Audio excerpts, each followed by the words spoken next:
Good morning. I'm Oleg Yerofeyev, Delphi editor and journalist, and I am moderating the discussion on the challenges of journalism in today's world in the Belarusian context. This is the seminar of the Eastern Europe Study Center. I would like to introduce the speakers of this panel. Nerijus Melukevičius, the political scientist from Vilnius University. Good morning. Maximas Milta, European Humanities University representative. Good morning. And Viktor Denisenko, professor of Vilnius University, political scientist. Good morning. To start our today's discussion, I would like from the very beginning to point out that the general situation of journalists and journalism was quite complicated in general, since attempts of restrictions and make impact on journalism was not only in Lithuania. We can remember the case on the recording of one of the government session, and there were also other attempts to influence the public broadcaster in Lithuania. But there are also some unpleasant signs in the US, where we observed that the president had quite complicated relations with journalists. There were multiple such examples in Poland. And the situation was somewhat alarming also in terms of the public broadcaster. But the Belarusian case is probably the most illustrative example of challenges that journalists are facing.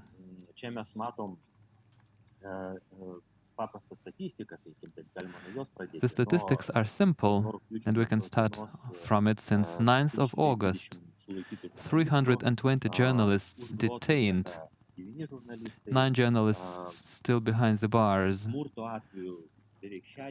almost 60 cases of violence against them. We all remember the case of Nasha Niva journalist being shot in her leg by a riot police officer. So this list of journalists is about 350 in Belarus who have suffered, and this is only the top of the iceberg, since there are also multiple attempts not only to restrict access to information, but also the internet access and other sources.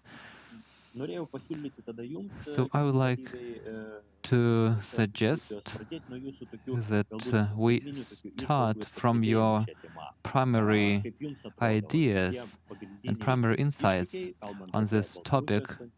What are the key challenges in the Belarusian context and in the world from your perspective? So in the beginning, I would like to give the floor to Maximas, who spent almost 2 months in the middle of the events in Belarus, observing not only the journalism in Belarus, but the challenges themselves. So, Maximas, the floor is yours. Thank you, Oleg. Praktiškai visas žurnalistinis darbas Baltarusijoje tapo viena pavojingiausių profesijų. So journalism is one of the most dangerous professions in Belarus now. Niekada, sakykime, žurnalistinis darbas, ypatingai kalbant apie Never has Lukashenko's regime tolerated the independent journalism in Belarus. If we speak about independent journalism, not the state propaganda. So he never liked independent journalists, though sometimes we saw regime representatives meeting the toughest independent journalists from Radio Free Europe, Belarusian Service, or Euro Radio, or Nasha Niva newspaper, which is the latest newspaper in Belarus, or portal 2.by, which is the biggest portal in Belarus. Months ago, there was a big interview of Lukashenko to these media.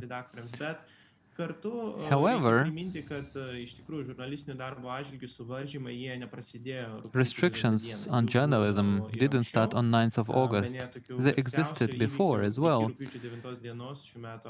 In pre-electoral Belarus, there was this so-called Belta case, when 2.by, the biggest Belarusian news portal and the only independent news agency Bela Pan, were accused of appropriating press releases from this propaganda news agency Belta.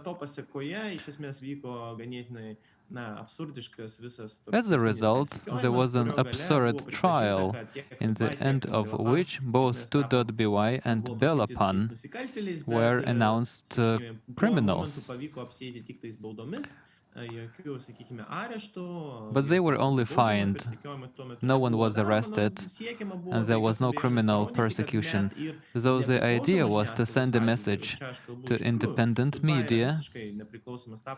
Tut.by is completely independent, since it is not affiliated with any foreign aid or development cooperation. This is a profit project, one of the most successful in Belarusian media world. And this case was quite significant to show that even the media that the regime has to put up with because of their influence, still there are certain tools that can be used against them. And the 9th of August, as well as weeks and months following the election day, showed that there are no moral restrictions or boundaries for the regime or any international commitments for Belarus as the UN founding state, which has actually committed to ensure freedom of information to its citizens. So I would like to stress the most important thing, that journalism is one of the most dangerous professions in Belarus today. And as Oleg, you have mentioned, not only Nasha Niva journalists being shot in Heleg, but we don't have a week in Belarus with some journalists not being jailed in Belarus because of their duties. One of the most illustrative cases in the end of August, more than a dozen journalists from world news agencies such as Associated Press, Agence Press, and Reuters saw their accreditations cancelled. Later in October, all foreign journalists lost their accreditation, allegedly with the purpose to simplify accreditation procedure. But more than a month after this general cancellation of accreditation, neither Euro Radio, nor Radio Free Europe, nor other media cannot obtain accreditation, leading to a situation in which, according to distorted legislation of Belarus, their journalists are criminals. And 2.by, the main portal, after receiving 3 warnings from the Ministry of Information of Belarus, it lost its status as a media outlet until 2021. They are not prohibited from working, but legally they are not seen as a media outlet. So they are restricted in covering certain protests. By doing this, the regime tries to imitate some legal procedures. However, the statutory law of Belarus does not meet the principles of the rule of law, which should be governed by the respect to freedom of expression. And yes, this is one of the most dangerous jobs in today's Belarus. Thank you, Maximus.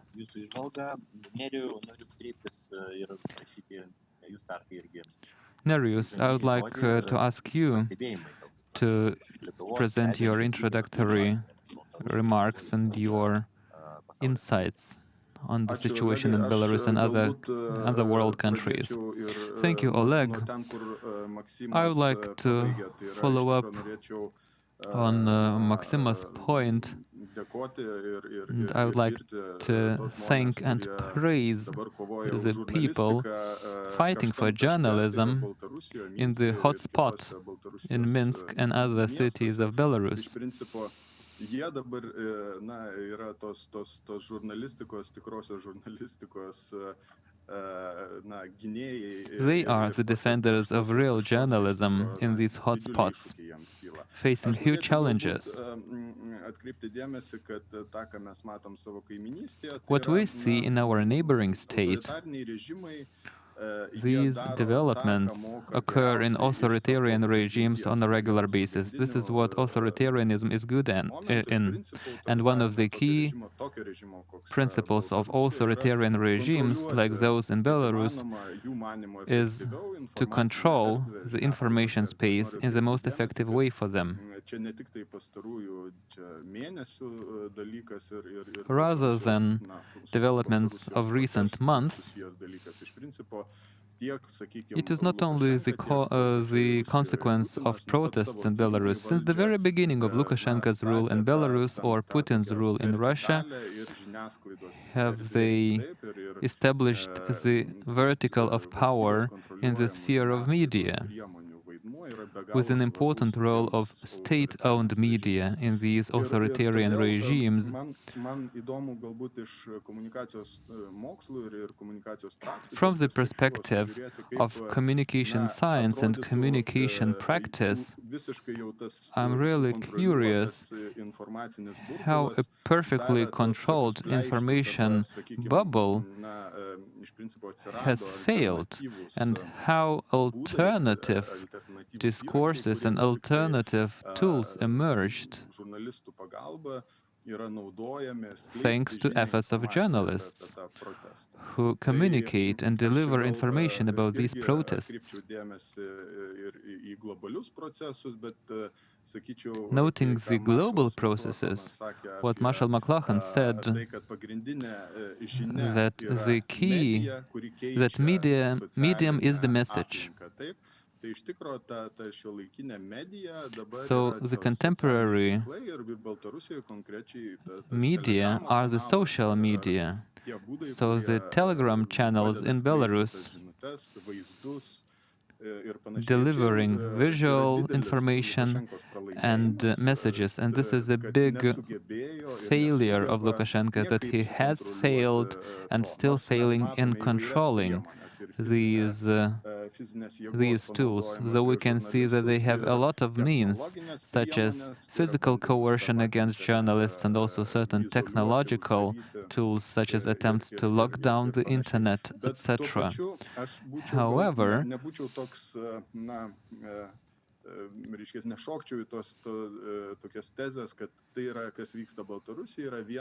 I wouldn't claim that this situation in Belarus is only the Telegram revolution or Nexta revolution.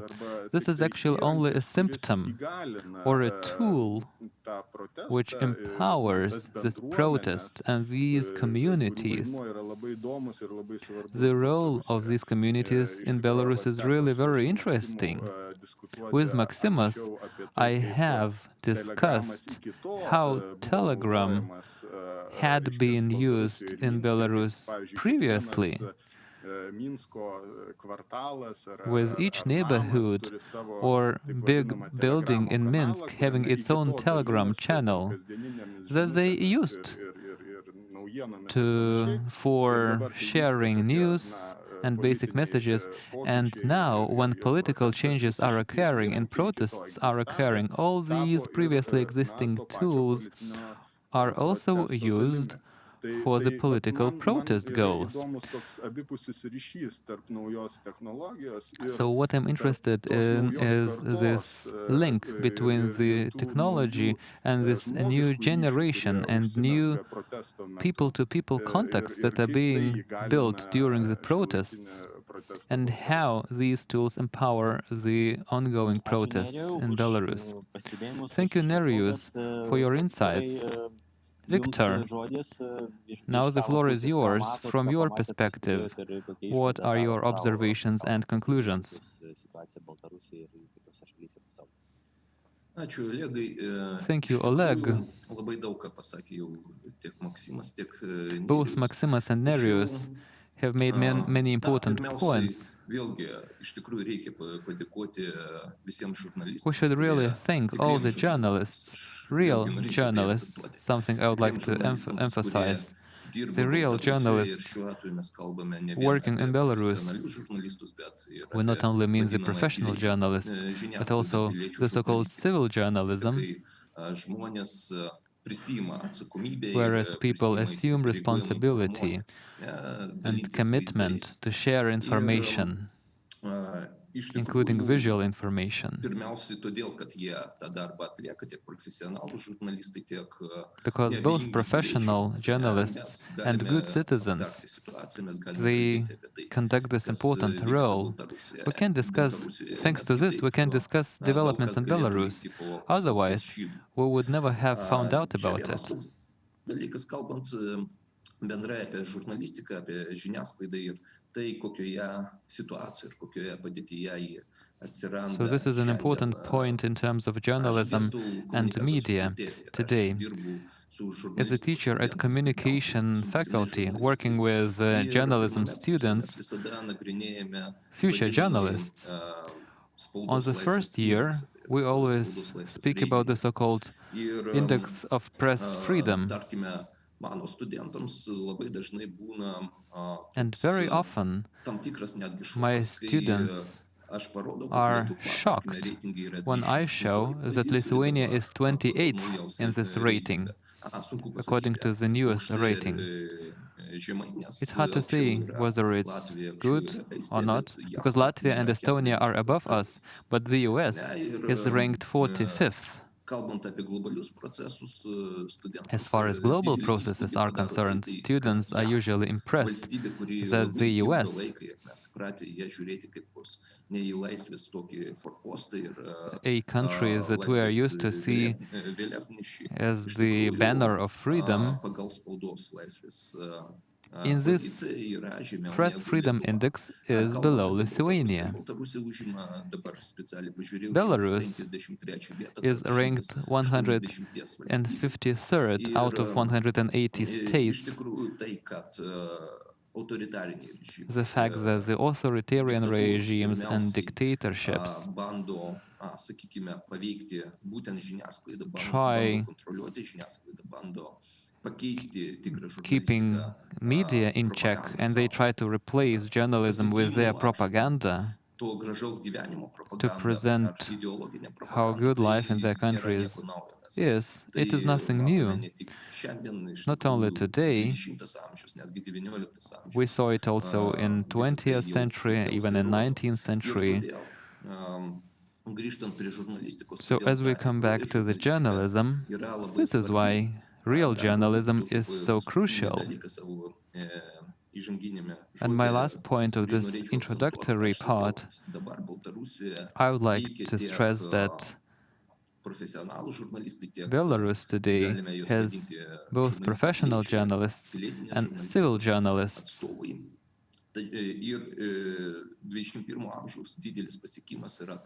The great achievement in 21st century is that everyone can be a journalist, since there are technological possibilities for sharing information and live broadcasting. However, possibilities also bring about challenges, and the propaganda challenge also, the trolls have also appeared because of technological possibilities. Like every good citizen can serve as a journalist, every bad citizen, so to say, can serve as a troll. So to come back to the point on professional journalists and professional journalism and their role in the situation, when we say that the US is not the stronghold of free press anymore, and we see multiple problems with the freedom of expression. not only in Belarus, but also in Poland and in Hungary, in EU member states, we also experience problems. I believe that in such situations, the problem of fake news is a big challenge. And in this situation, this is the professional journalism and professional media gain extra weight, since this is important for people to have someone working professionally on verifying information, checking information, and being responsible for reliability of this information, with their credibility, with their image.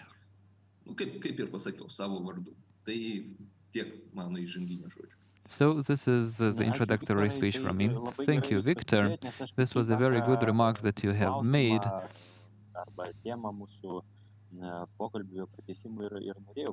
Since I wanted to offer this question for the second part of our discussion, given the fact that journalists in Belarus and also in other countries, maybe also in Russia, are facing blatant violence. And this is the situation of unsafety, when paradoxically, the usual tools in the Western world, such as accreditation or the legal mechanism, which is intended to protect journalists, Belarus used these tools against journalists. So if someone wears the press vest, this person is seen as a target. So rather than providing some safeguards, accreditation becomes a risk. And some journalists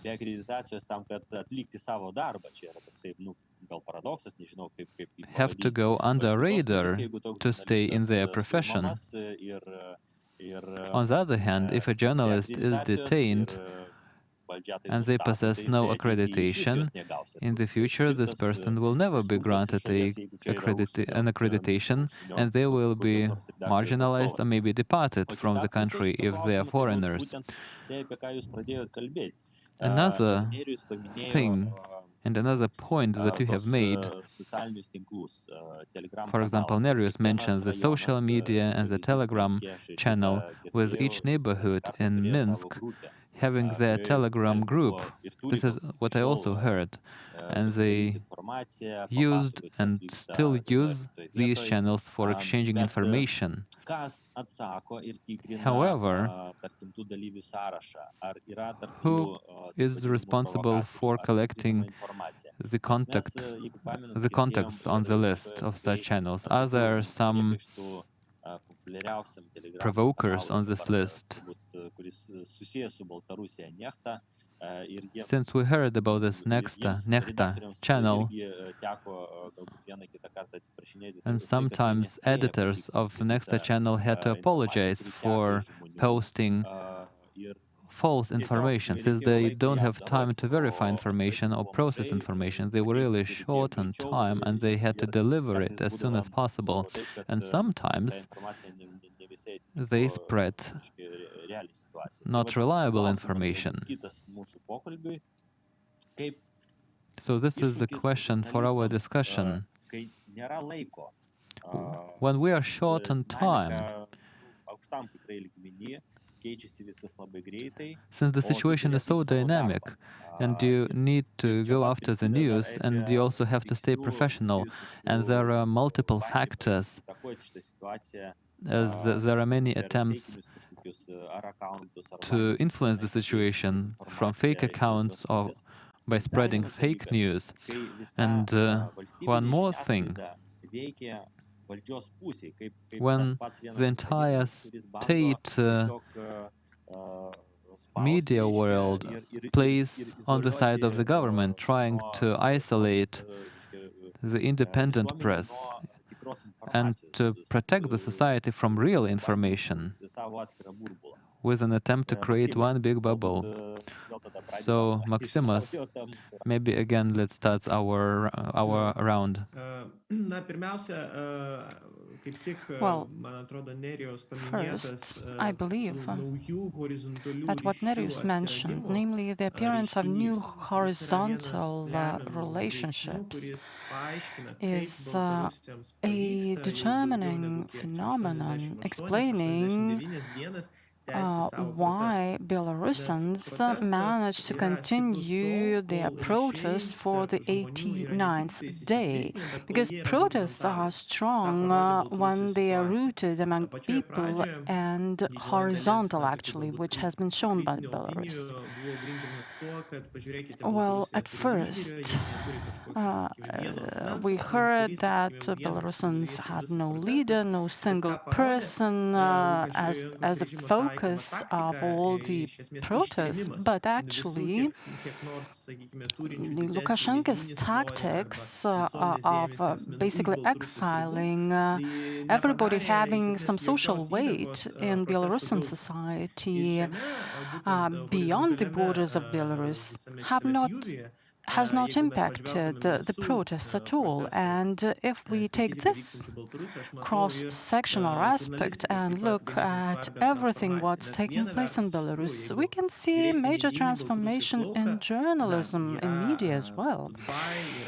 Because if we see the media environment, tut.by,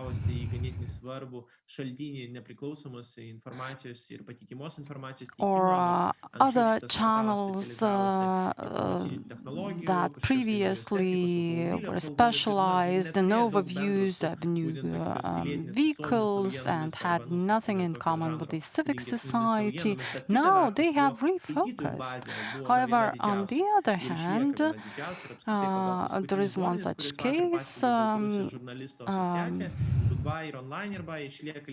We are talking about online.by, and as yesterday was stated by Belarus Journalists Association, those two portals are the leading ones. I mean the tut.by and the other one.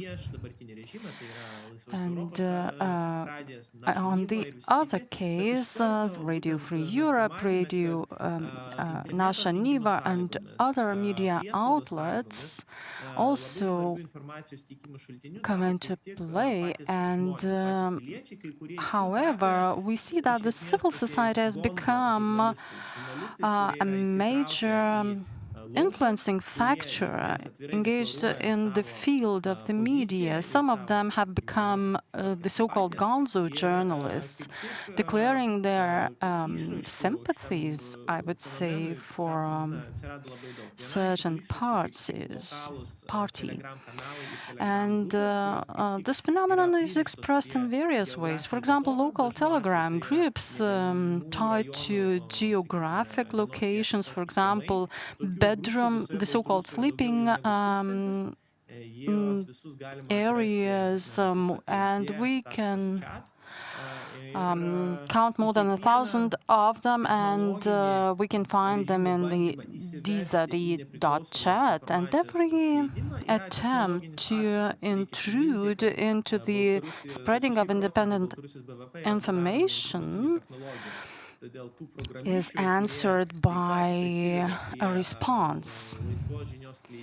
And actually, we have many IT professionals or hackers or cyber partisans, so to say, in Belarus, and that give this response. Actually, technological measures are used. One of them is a chatbot named Panbot. And those administrators of such channels have major authority or authorization to filter out all those trolls, because they have major database of trolls, and they filter those trolls out of getting out of Telegram channel. They prevent their access to it. So anyway, any Telegram channel, and even more, any Telegram group, if it has more than 50 people,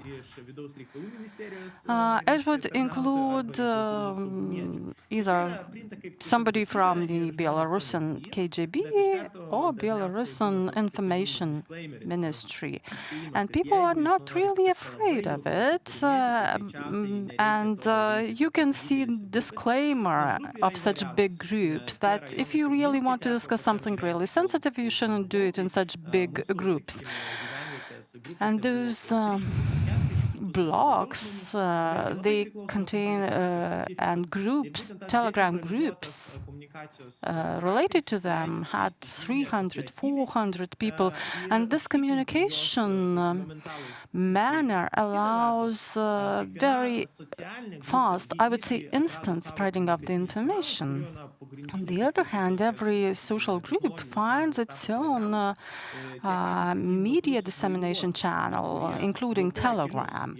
On the other hand, we have Belarusian truck drivers that block access roads, and in order for tanks could not access the center of the town, and in order for trucks with people or buses with detained people couldn't actually enter or have access in and out to the center.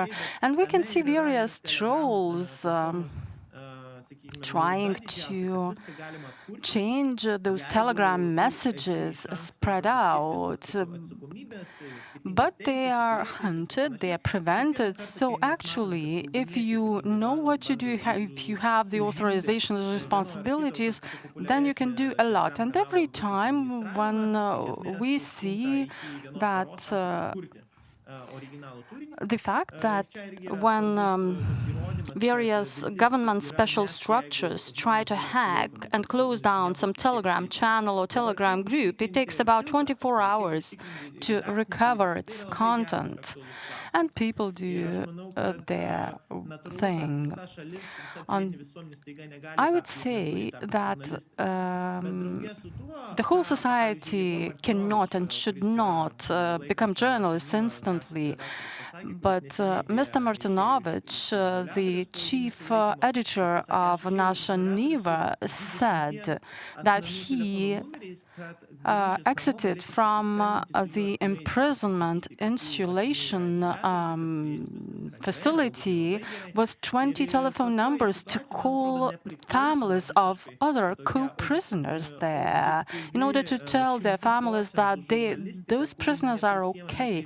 And this is again the objective journalism, which is hard to understand really. When you see those crimes committed every day, I would say, then you see that the whole journalism develops into some gonzo journalism. When you see all those unfair dealings, unfair things committed everywhere in squares, etc. And I believe that as long as there are internal safeguards, people have support, and I can see them existing there today. And actually, it's not the thing that is taught during workshops and conferences. It is all about the inner culture and trust in each other and the expression of it. Maxim, a provocative question. In this situation,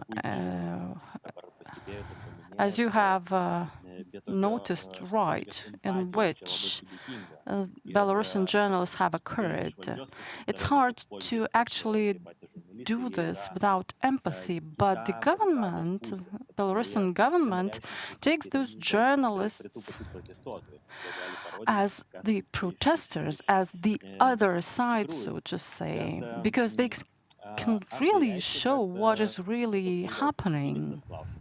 So maybe my question is a classical one. That the journalists will the journalists in Belarus first of all try to help those protesters in a bad situation, or will they first actually film and report?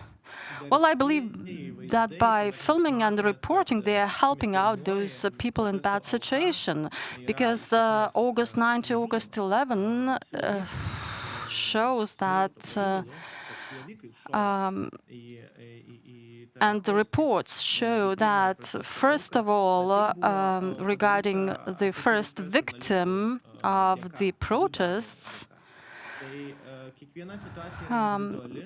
was killed by Siloviki, or the special forces, and that was very important. And sometimes a photo or a video taken may be even more weighty compared to anything else. For example, when showing torture of protesters, because Belarus is a party to the Convention Against Torture, and there are multiple such claims and appeals against torture against Belarusian government lodged with the UN. And it's very important to have this evidence. And when our students were detained, we saw the pictures by journalists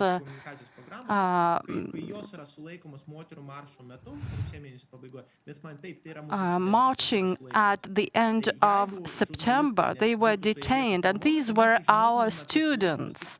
And we found out about it instantly because of the journalists, because detentions and arrests are not made public instantly. And human rights defender actually is the only profession which is as dangerous as journalism in Belarus now. These two professions are the most dangerous.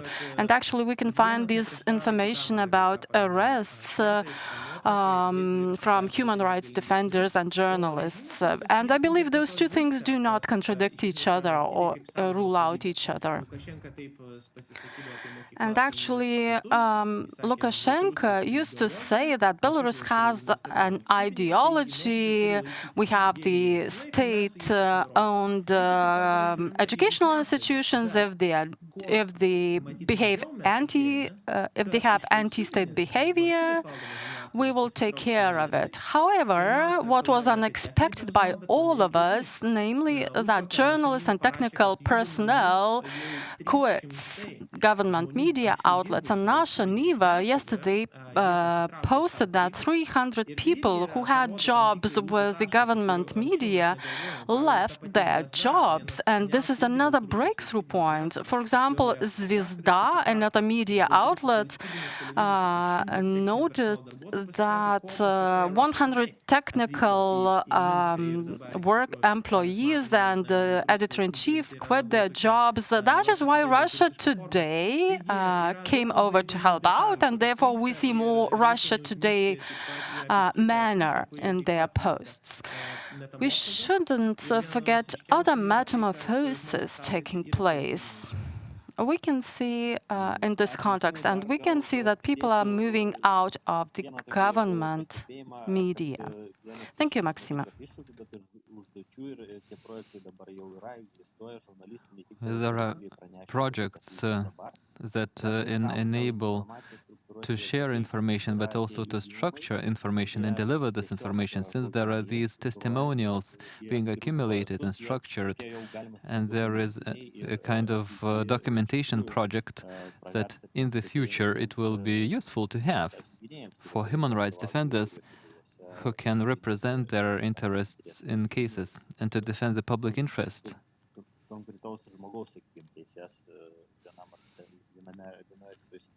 To defend rights of individuals in certain situations. Excuse me, Oleg, for interrupting. The thing that I would like to add, an important and useful thing that I see in Belarus from the perspective of professional journalism and building their skills, is the Belarusian Association of Journalists, which is independent, in contrast to the pro-regime Union of Journalists. So this independent Belarusian Association of Journalists organized training sessions for independent journalists about writing long reads about torture, since long reads on torture have never existed before in Belarus, since there was no torture of this scale in Belarus. So how to create these stories, how to interview people, and how to ensure the personal data safety, not in terms of GDPR, but on broader scales, to understand what was happening at Okrestina prison.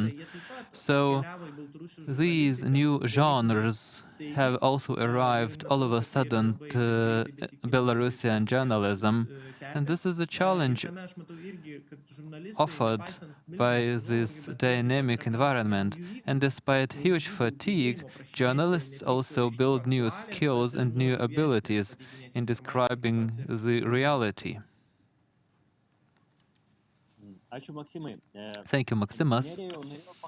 Nerijus, to follow up on this topic, I would like to ask you, as you observe the situation in Belarus, in this dynamic environment with lots of social media and traditional media, have you noticed any information that was later proved to be a fake news, which showed that there was a failure in verification? So how do journalists cope with the filtering function? Yes, such cases have occurred.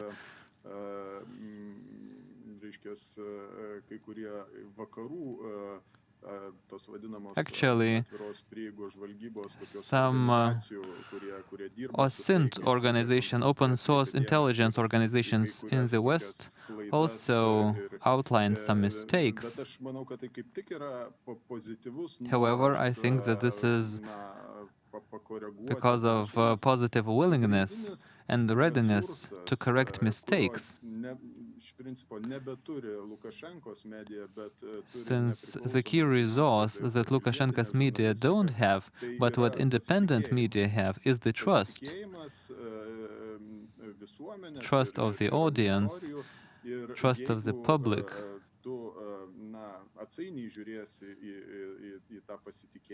So if you misuse this trust, you can start losing it step by step, and then it will create multiple problems.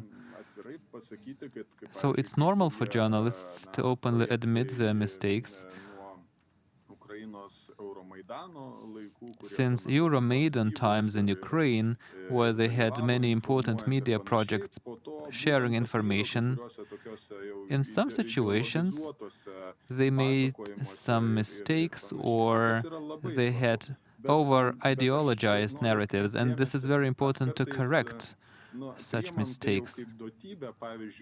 Sometimes we take it for granted in our existing media system and in the way our journalists function. So sometimes we can't take a step aside and have a look at our achievements in Lithuania, so that we notice that our journalism and media are a component of our democratic process and the pluralist society that we have already created. So since the time of our Sąjūdis, of our independence movement, we were facing the same challenges with Soviet propaganda monopoly and our own attempts to establish our independent press, the period of the resistance movement press when it was being created, and also other press outlets. Back then, we did not have Telegram channels, but we had printed media.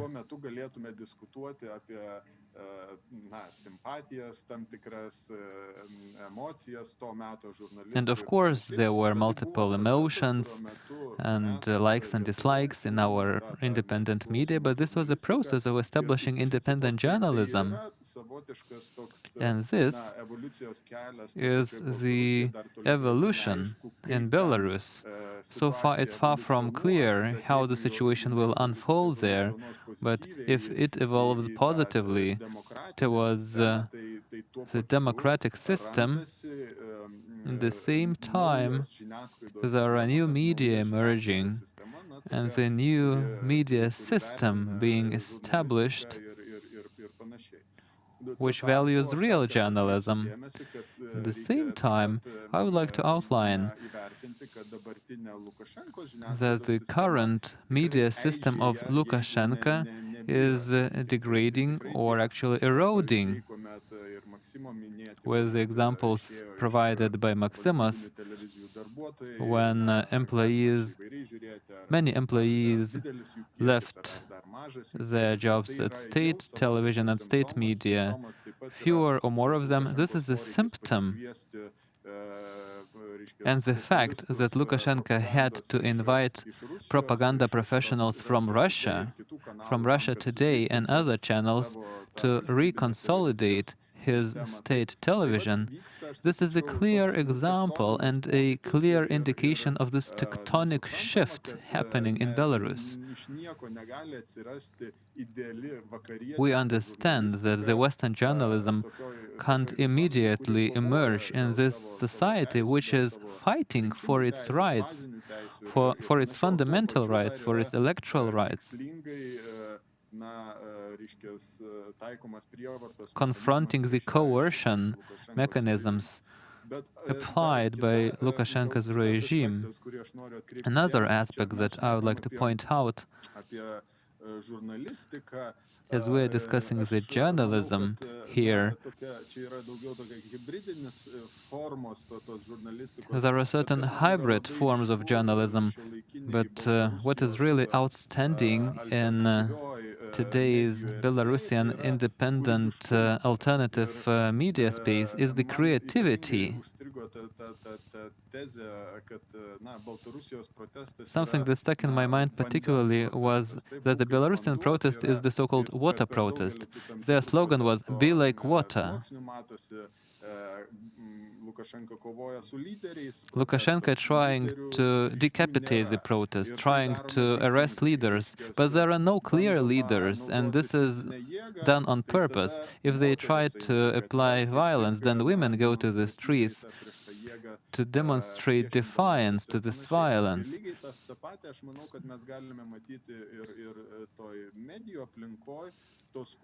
The same in the media environment. There is a lot of creativity, and something that is particularly likable is how they use music, how they use graffiti, that later regime forces try to erase, and also how they use humor. How can you confront this dystopia, this regime, in another way than showing how ridiculous it is? Or also this Telegram channel, the Raspberry Tea, and other Telegram channels are focusing on tools of humor to create this feeling of community and reducing the tension, also to expose these mechanisms of coercion and violence and oppose it. So rather than a typical journalism, these are certain media tools being used for protests. So, Nereus, as you're observing this, and these examples that you have referred to, do you also have some examples like this happening in other countries? Is it only happening in Belarus, or you also have some interesting developments in other countries? And can we claim that this is a trend? This is a global trend, actually. The contexts are different, though. However, this trend of multiple shifts in media, we can call it media revolution or definitely media evolution, with traditional media gradually losing their filtering role or editing role.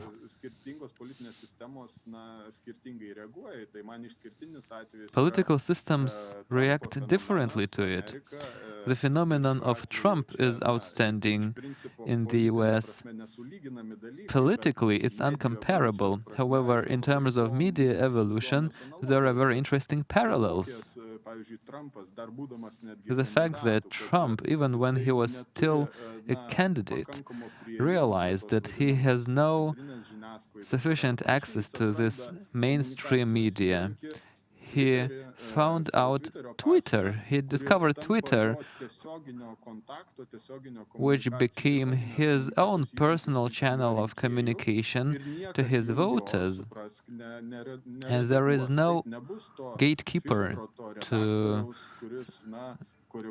edit his messages. And of course, media also cover these tweets, but this is also a direct communication channel. So now there are definitely fights when Twitter announces some of his tweets fake news or non-compliance with certain electoral legislation provisions, and there are these tensions between Bush administration and large social media, which is also symptomatic. So there is a strong wish to prevent social media from introducing this gatekeeping function. And there are also attempts to control not on traditional media by editors, but by censorship and other coercive means. And we see attempts by alternative media to circumvent these filters technologically, creatively, or by other means. So I do believe that these tectonic shifts are global in nature. And along with Belarus, they are also very relevant for Lithuania. So I would say that the big challenge for journalism as such and for journalists is to stay true to themselves and loyal to their profession and to adapt to these huge changes. Thank you, Nerijus. Victor, maybe you could comment what is relevant for Lithuania as we observe developments in Belarus and also in the US, something that Nerijus has mentioned. Also, as we see these tectonic changes and shifts in media, which is also important because we can see Facebook or other media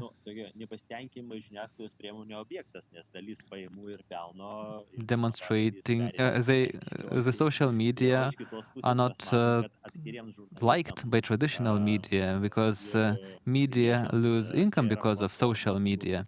However, for journalists, social media also offer certain possibilities to reach their targets and to share information. Thank you, Olegas. Actually, many important points have been touched upon, and we can discuss them for a long time. However, to answer systematically to your question, I would say as follows. First, I remember when about 10 to 12 years ago in Lithuania, the journalist community was really scared because we used to think that bloggers would actually end up journalist profession when everybody could be a journalist. At that time, social media was not as powerful as today. However, journalism is not extinct and hasn't died yet. And if we are talking about all other phenomena, bloggers, popular influencers on social media, those people, well, what are those bloggers? Bloggers may write or may not write. Influencers may also post information or not. And similarly, however, journalists work every day. It's a job. Journalist posts because it's his job. And journalists are professionals in their occupation. Journalists have standards of professionalism. Journalists have to check facts and provide checked information. And today we understand that currently the audience has lots of choices about what information to get, to consume, so to say.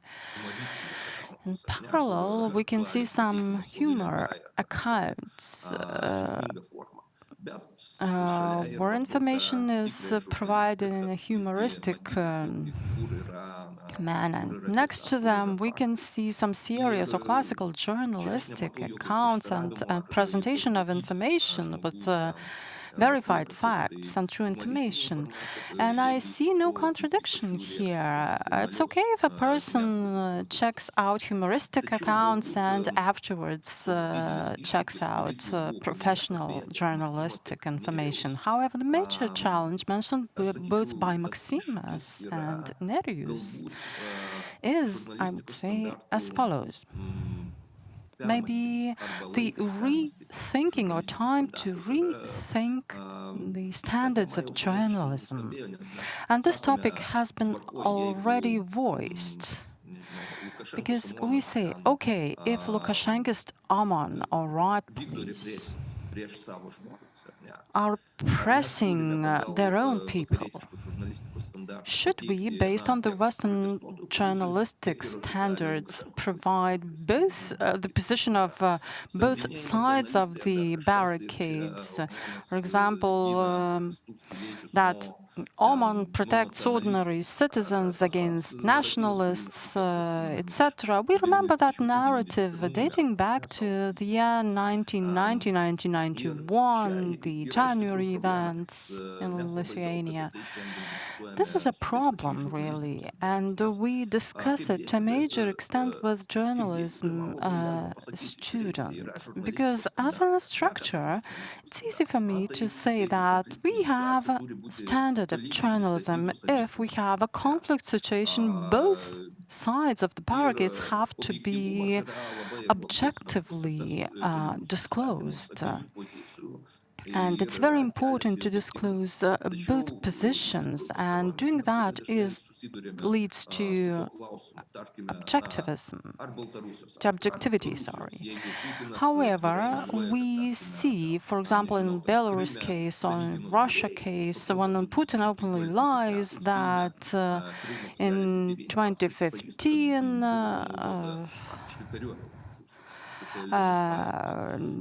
no regular army was used, but later on we see that in one movie he openly declares or recognizes that regular army was used there in Crimea. So it's a very complicated point, actually, and as I always say, theory is theory, but whenever we talk about practical activities, we have various side factors influencing our work a lot. For example, if we are talking about how to disclose the situation happening in Belarus here in Lithuania, we accede to the classical journalism and based on the World Press Freedom Index, in Lithuania, media is quite free. However, we should provide equal information on the protesters or protester positions. And maybe here we are talking about the point of fairness and humanness, in order to have this balance. And basically, law enforcement in Belarus are violating human rights.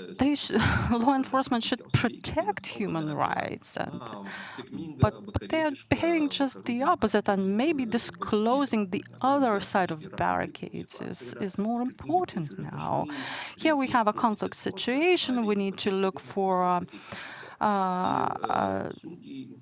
the truth and disclose the situation of both sides of the barricades, but those standards are hard to maintain when we are talking about very critical situations or marginal situations. For example, today, the Western journalist has one of the key questions on how to disclose or present the events in post-Soviet era. If we provide the information of the government, then we disclose or open the route to propaganda entering the West. For example, we can disclose the government position and at the same time say that it's propaganda. And it's very hard, actually, to debunk every propaganda narrative, on the other hand. And there are points we are discussing at the university and in the professional community. However, I cannot regretfully say that we have one clear answer to these points of discussion. And maybe this is one of the factors of that tectonic shift taking place not only in Belarus and Russia, but also emerging and posing very serious questions in our media.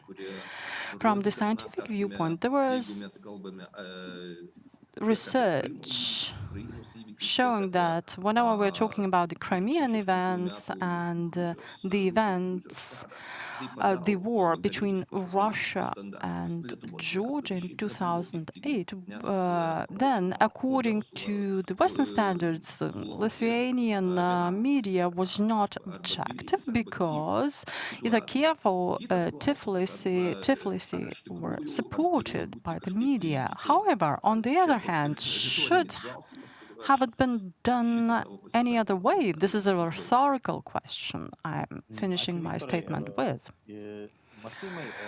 Thank you, Viktoras. Maxima, I actually was the critic of the thesis of your students, and maybe this year it will be the subject of this thesis, namely on what should be done with the code of ethics of Belarusian journalism. And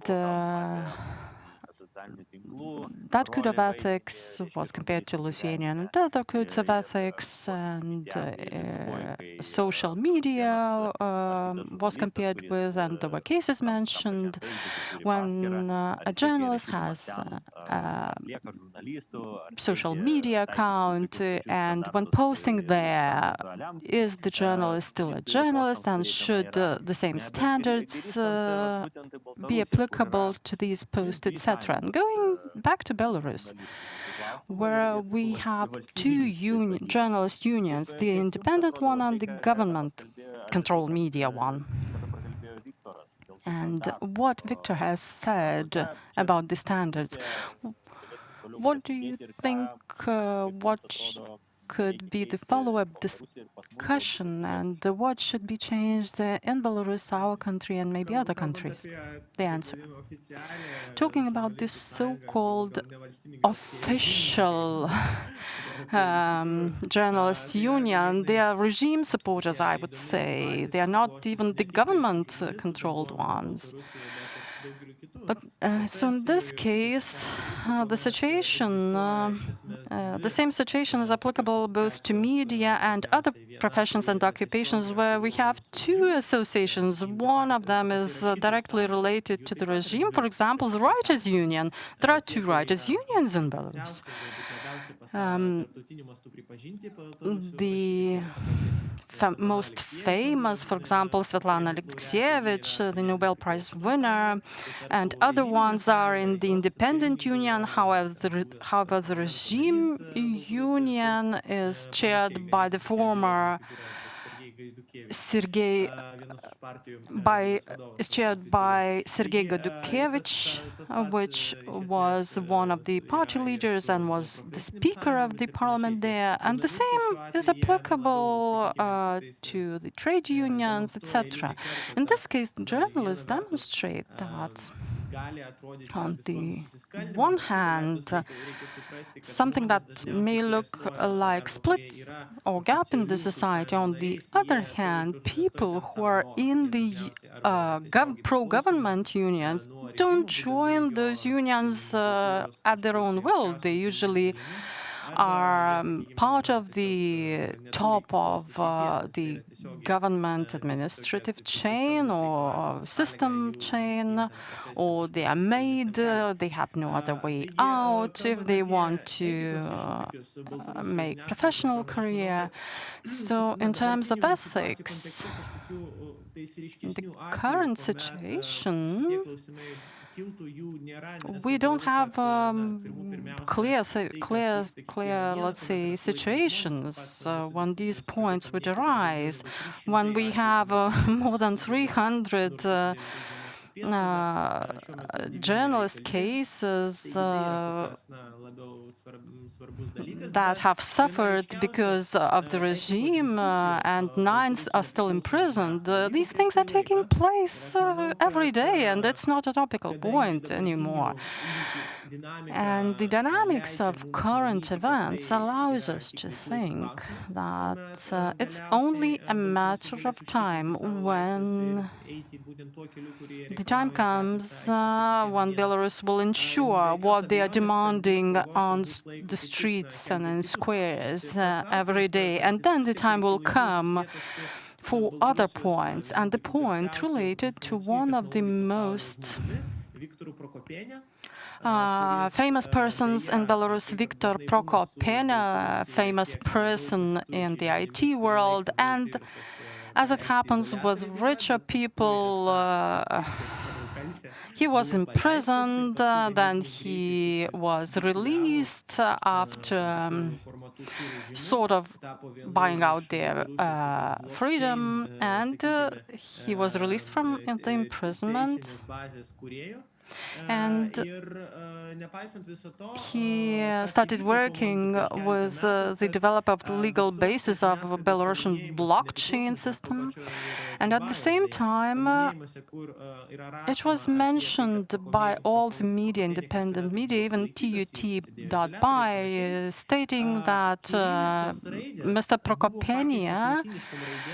Prokopenia was imprisoned, and the Cyrillica letters were replaced by Latin letters in these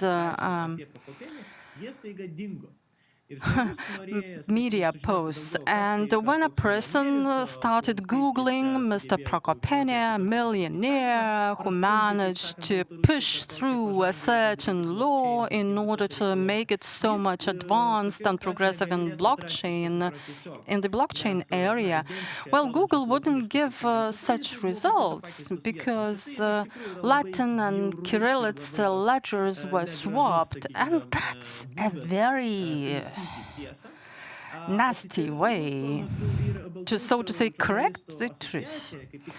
At the same time, the Independent Belarus Journalists Association had the Ethics Commission looking into this case and made the conclusion that this practice was unacceptable and was to be prevented. I don't remember any other cases when the independent Belarusian journalist community would have one voice. But I believe that currently the concept of an independent journalist gets wider. For example, we have Komsomolskaya Pravda media outlet in Belarus. It was dated back in Soviet times. It is still the media outlet that exists still in Belarus, Russia, other countries, and they are directly affiliated with with their headquarters in Moscow. Again, it's Russian capital. and it's all, and so to see, you can see through the whitewashing there. However, this media outlet is very popular among Belarusian retired people, seniors, because the information there is more objective.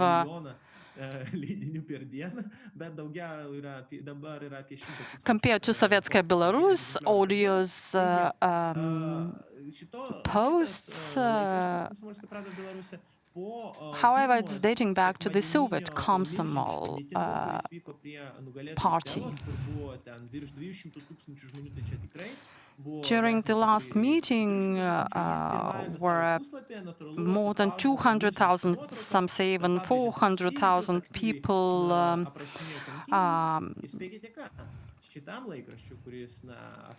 participated in protests, and this media outlet, dating back to Soviet times, to Komsomol, printed the violations and actually torture.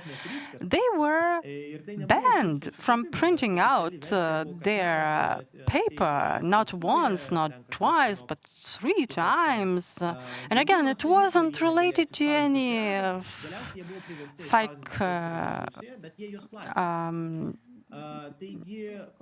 printing fails, etc. They managed to print those papers in Russia and disseminate them in Belarus. So, can those journalists who posted this information and printed this information be considered independent journalists, even though they're related to the Russian capital, to Moscow headquarters or not? It's interesting that there was a new editor-in-chief sent from Moscow to this paper, who it was quite an odious figure, having experience in Syria and Ukraine, and many of the employees quit. Or, for example, the paper Zvezda, the editor-in-chief of which actually quit his job. But actually, Zvezda is not Sovietskaya Belarus. These are 2 different outlets in the manner of providing facts. So we have lots of questions about the independent journalist concept. Now, but they are not the top priority, they are priority 2 or 3, because everybody understands that togetherness is the only way to conquer the evil today in the society. And the key point is, what can I do being in Lithuania, Latvia, Poland, wherever? How could I support Belarusian journalists facing danger daily? One of the ways is to contribute to the Media Solidarity Fund, which was established by the journalists in Belarus, like sports fund, sportsman support fund. It's the crowdfunding platform that could be supported by anybody, and it has already 70,000 plus euros in order to support journalists. Even though every Sunday the regime blocks internet access and still blocks more than 70 websites. Sometimes Belaban is blocked, Nasha Niva, and TUT.by, and I believe that Zvezda and others will be banned. And I believe that those that depended on grants, those media outlets are in a very bad situation, because the advertising income is actually going down or went down already. And when you look in the portal, you don't see that advertising information, and this is how their income is going down, and this is how you can contribute through the crowdfunding. You have rightfully mentioned one of the challenges as we speak about the commercial media relying on money from advertisement rather than from foundations, how they can survive in this situation, since unavoidably commercial income will shrink. And for the worst case scenario, how can we support them? But even if this worst case scenario materializes, if journalists have to leave Belarus, how can we accept them here in Lithuania or somewhere elsewhere? Though, of course, we still hope that Belarusian journalists will be able to continue their work in Belarus, and we will have reliable information coming from there. One more question. We have 15 minutes to go, so the last question that I would like to discuss, these regime journalists or the strike breakers, the key role of propaganda to spread disinformation and this confrontation with independent media. How do you see the situation, Nerijus? Well, if I may, Oleg and other colleagues, I would like to follow up on this discussion on the work of journalists. There is one more important aspect.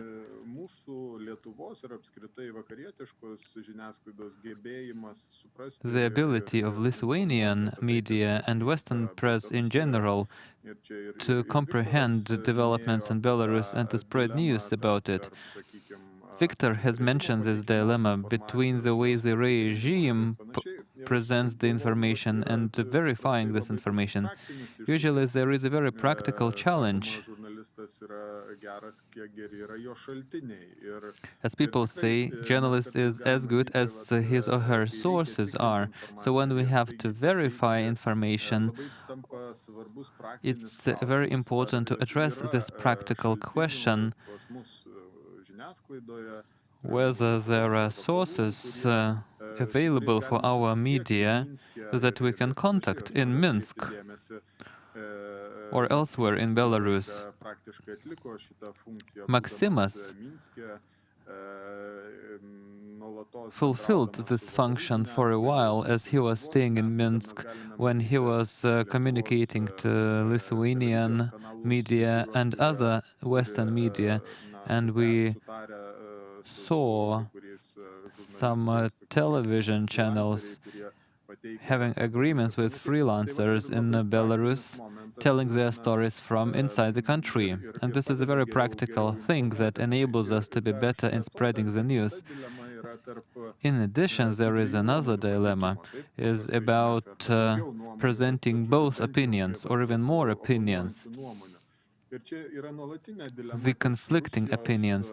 And this is a never-ending dilemma, both with Kremlin communication and with Lukashenko's communication, that quite frequently there is no opinion or there are no clear facts. What we face there are extreme manipulations or lies.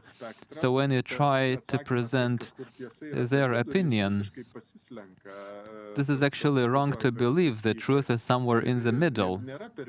And the truth actually is not on the middle. And presenting both opinions actually distorts the situation.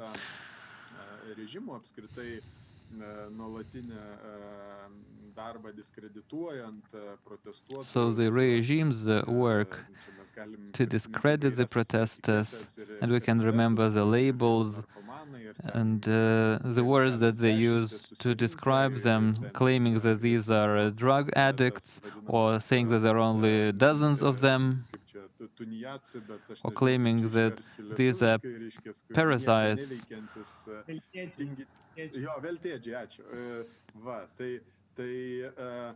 Yes, and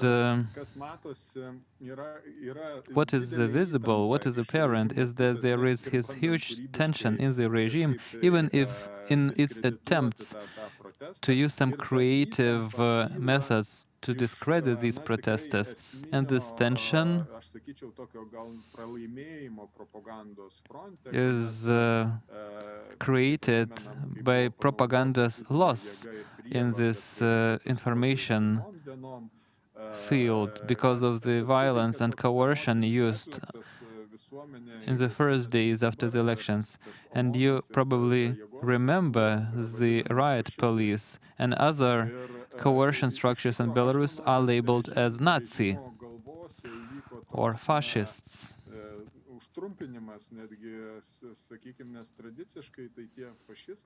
And this really bewildered the regime because traditionally they used to portray Lithuanians, Czechs, or some other foreign enemies. They used to label foreigners as Nazi. And all of a sudden, people in Belarus started claiming that actually the regime is Nazi.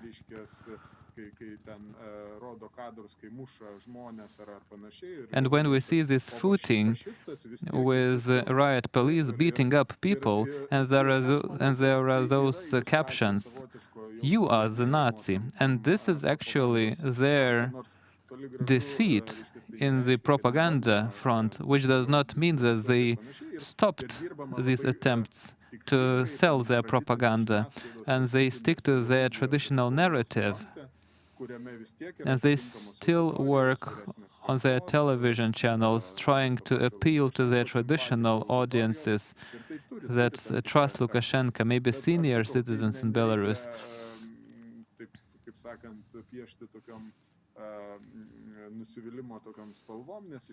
So actually we should not be disappointed, since what is obvious is that the regime is really very bewildered, and they go through very alarming days in terms of their communication. Victor, my question to you, as Nereus has claimed, this blow over the regime's propaganda was hit on the very first days after the elections.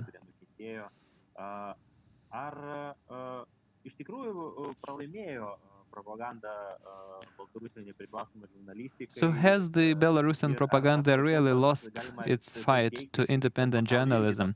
And can we also claim that it also has happened in the world? I would say if we discuss propaganda, quite frequently we tend to absolutize the propaganda, and we believe that they have some supernatural powers. However, the propaganda is not omnipotent. Should the propaganda have been omnipotent, the Soviet Union still would be there with all its propaganda machine. However, along with propaganda, there are many other factors.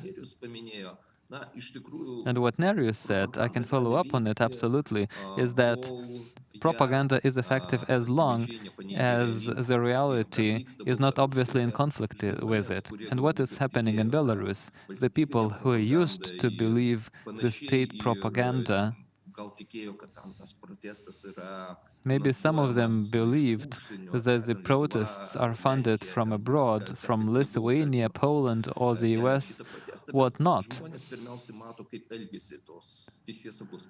But what people see is that the police doesn't defend their rights. And when this is a massive crackdown unfolding in Belarus, there are so many people affected personally, or they know people who were affected and who suffered because of the crackdown, which means that propaganda comes in conflict with the reality and people experience it firsthand. And they start relying on information from whom they know and whom they trust, and then it's not possible anymore for propaganda to conceal the truth, and the propaganda starts collapsing.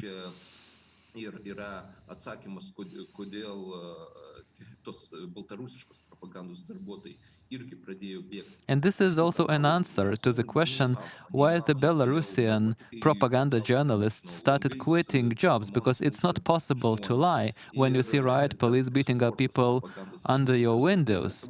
And these coming propaganda professionals coming from Russia is natural, because they are Russians. Emotionally, they are not attached to Belarus or to Belarusian society.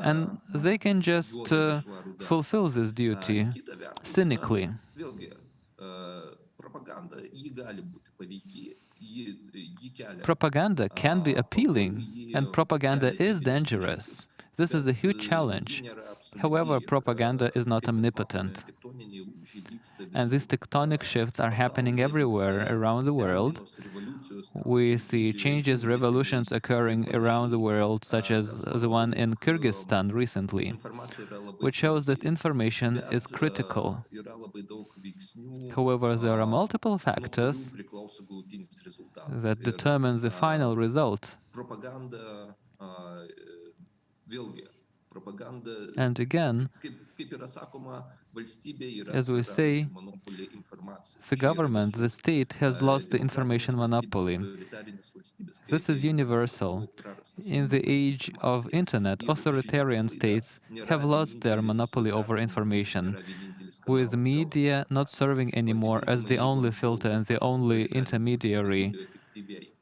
kontroliuoti It was much žiniasklaidą, easier tai for authoritarian states šiandien jau neužtenka kontroliuoti to žiniasklaidą. keep Mes šiandien to vėlgi control naudojame the daug media apie before. socialinius Today tinklus, is no longer enough for Telegram them, and we kanalus ir have discussed the panašiai. social media and Taigi, Telegram channels aš today sakyčiau, taip that play an important role. So to sum up, protestuotojai, opozicija, through the žmonės, kurie prism nori of information, Baltarusijoje, jie the turi people who are interested didelį, in real change in Belarus, komunikacinį pranašumą. they Ir have a kūrybiškumą, big kurį informational Nerijus advantage minėjo. and the creativity that Nerijus has referred to. Thank you, Victor, for this wrap-up. And Maximus, one short question in the end of the session to you. As Victor has mentioned, this lack of emotional link as the reason why Russian journalists were delegated to Belarus from Russia Today, from the so-called media.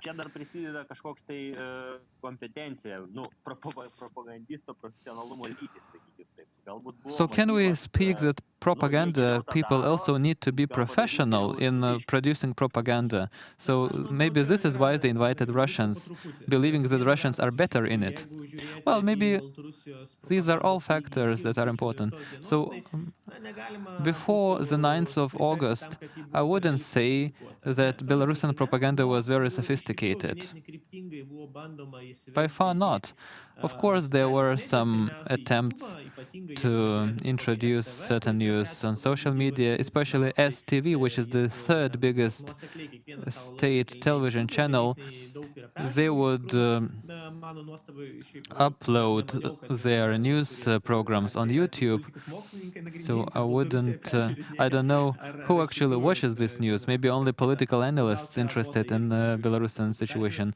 And they had some previews. Maybe there were more bots than real viewers. So there was no sophisticated propaganda in Belarus. They did use some manipulative technologies when truth is replaced with untruth, with lies. And they just distribute blatant lies, and they try to introduce shock into the society. So in this, Russia Today might well be more professional in producing propaganda than the Belarusian television.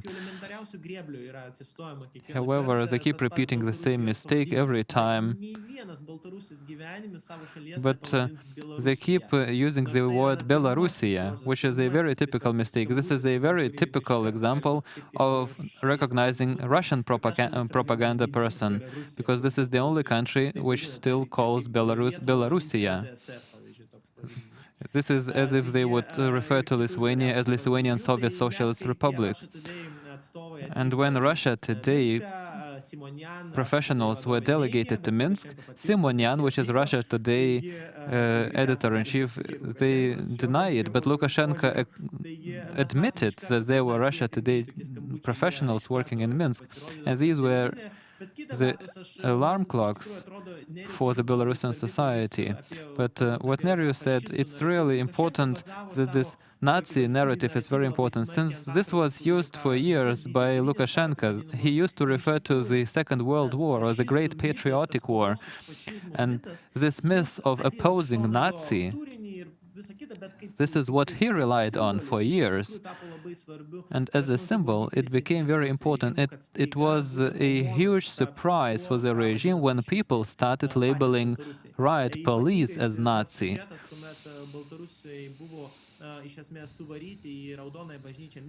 Especially when we saw the riot police just driving people into the Red Church in Minsk, treating them as cattle, and it really resembled the Belarusian story of burning houses with people alive during the Second World War. And this was a story which defeated the regime propaganda ultimately.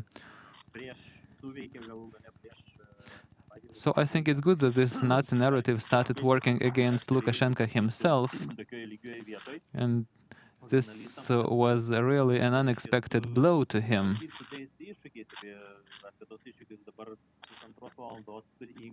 So we have discussed multiple challenges for the journalism. So I'd like to thank you for your time and for your attention to this topic. And I would like to remind our audience and participants that today we had the discussion on challenges of journalism in today's world, and we discussed it with Maximas Milta from European Humanities University, Nerijus Maliukevičius, political scientist from Vilnius University, and also political scientist from Vilnius University, Viktor Denisenko. I would also call you all communication experts. And I, Oleg Yerofeyev, served as a moderator, a journalist of this discussion, so hopefully we'll also meet on other platforms and at other seminars again and again to discuss these questions. Thank you. Bye-bye.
I'd like to welcome everyone joining us for this last panel of the Vilnius Young Meeting cycle of discussions, and this topic slightly different since we focused on information space and disinformation in previous panels.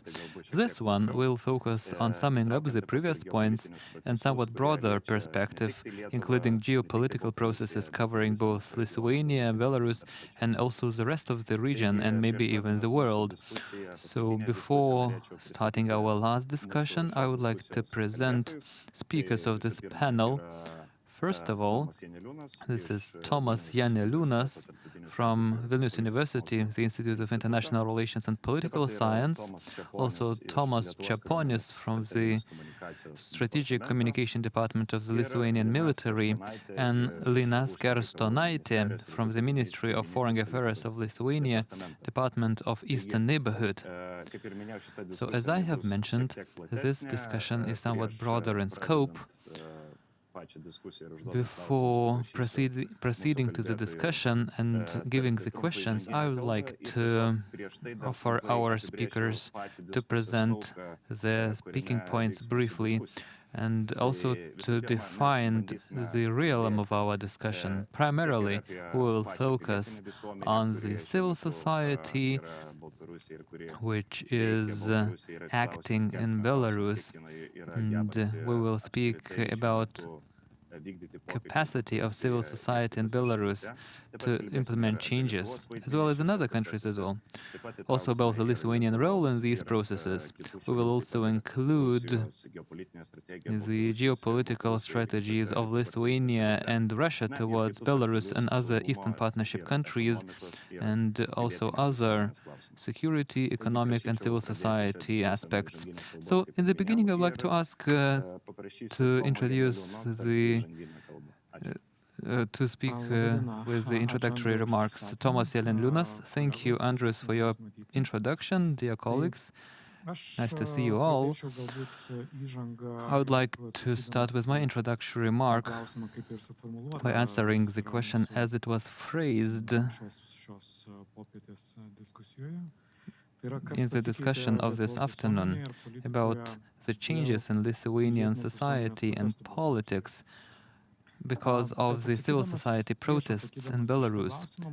Before answering this question, I would like to remind the political and civic position before the presidential elections in Belarus in August. And this stance was really ambiguous. I have covered it in my articles repeatedly that the foreign policy of Lithuania vis-à-vis Lukashenko's regime was trying to combine two uncombinable things, supporting human rights in Belarus on one hand, but on the other hand, maintaining pragmatic relations with Lukashenko's regime. On one hand, for years, Lithuania had served as the point of refuge for Belarusian opposition, a platform for independent events and meetings of the opposition, stressing the importance of human rights. On the other hand, Lithuania was seeking to maintain smooth economic relations with Belarus, and in the EU, Lithuania frequently spoke against bigger sanctions on Belarus. The key argument being that such sanctions could undermine the well-being of the Belarusian public, and they should not be punished for living under this regime. As you remember, Dalia Grybauskaitė 10 years ago and Gitanas Nausėda 1 year ago. As late as last year, they were seeking to build contacts with Lukashenko, thinking that it's possible to support Lukashenko's alleged autonomy against Kremlin. So this was a pragmatic position, believing that non-democratic Belarus is better than having a Russian region in the neighborhood, where Russian troops could easily be placed. The society's attitude was also quite ambiguous. A big segment of our society was pragmatic about Belarus, treating them as business partners, tourists, and source of money for trading malls, hotels, etc. And this part of the society kept saying we should not interfere with the life of our neighbors. They should live the way they live, and it's their business. Another segment of the society, actually a way smaller segment, focused on supporting the part of the Belarusian regime which opposed the regime of Belarus of Lukashenko actively. And the Eastern Europe Studies Center was in this part of the Lithuanian society which prioritized supporting the Belarusian opposition,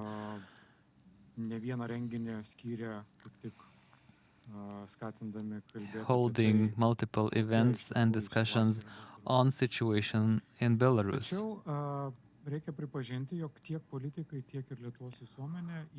However, we should admit that in contrast to Russia, Belarus was never seen as an enemy of Lithuania.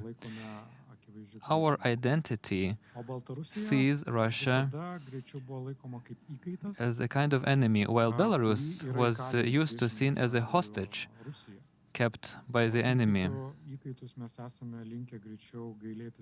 And usually we don't blame the hostages. We usually sympathize with hostages. Now the situation has changed, and Lithuania has departed from its previous stance. Lukashenko is no longer treated as a legitimate leader of Belarus, and there is a very clear position to support the Belarusian society. And in the EU, Lithuania's position is very strong for sanctions against Lukashenko's regime, with Lithuania being an initiator on the official level about what the European Union should do and think about developments in Belarus.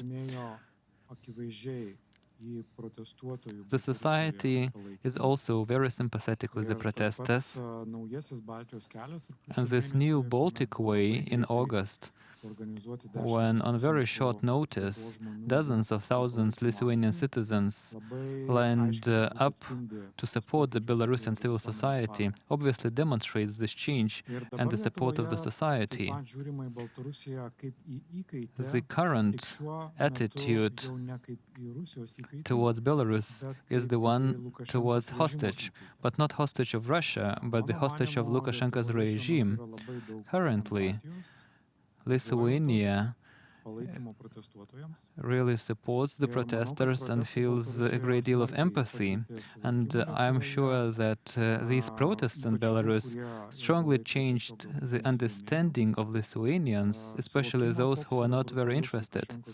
Understanding of brutality of Lukashenko's regime, and the fact that supporting this regime, even for pragmatic reasons, is unethical.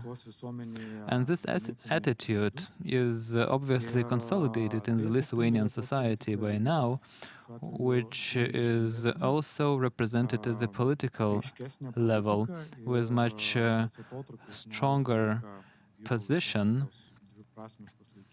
And this dubious position being replaced by this new attitude, and I think it's not reversible. I can't imagine any developments that could reintroduce any pragmatic stance in the Lithuanian society to come back to business as usual with Lukashenko.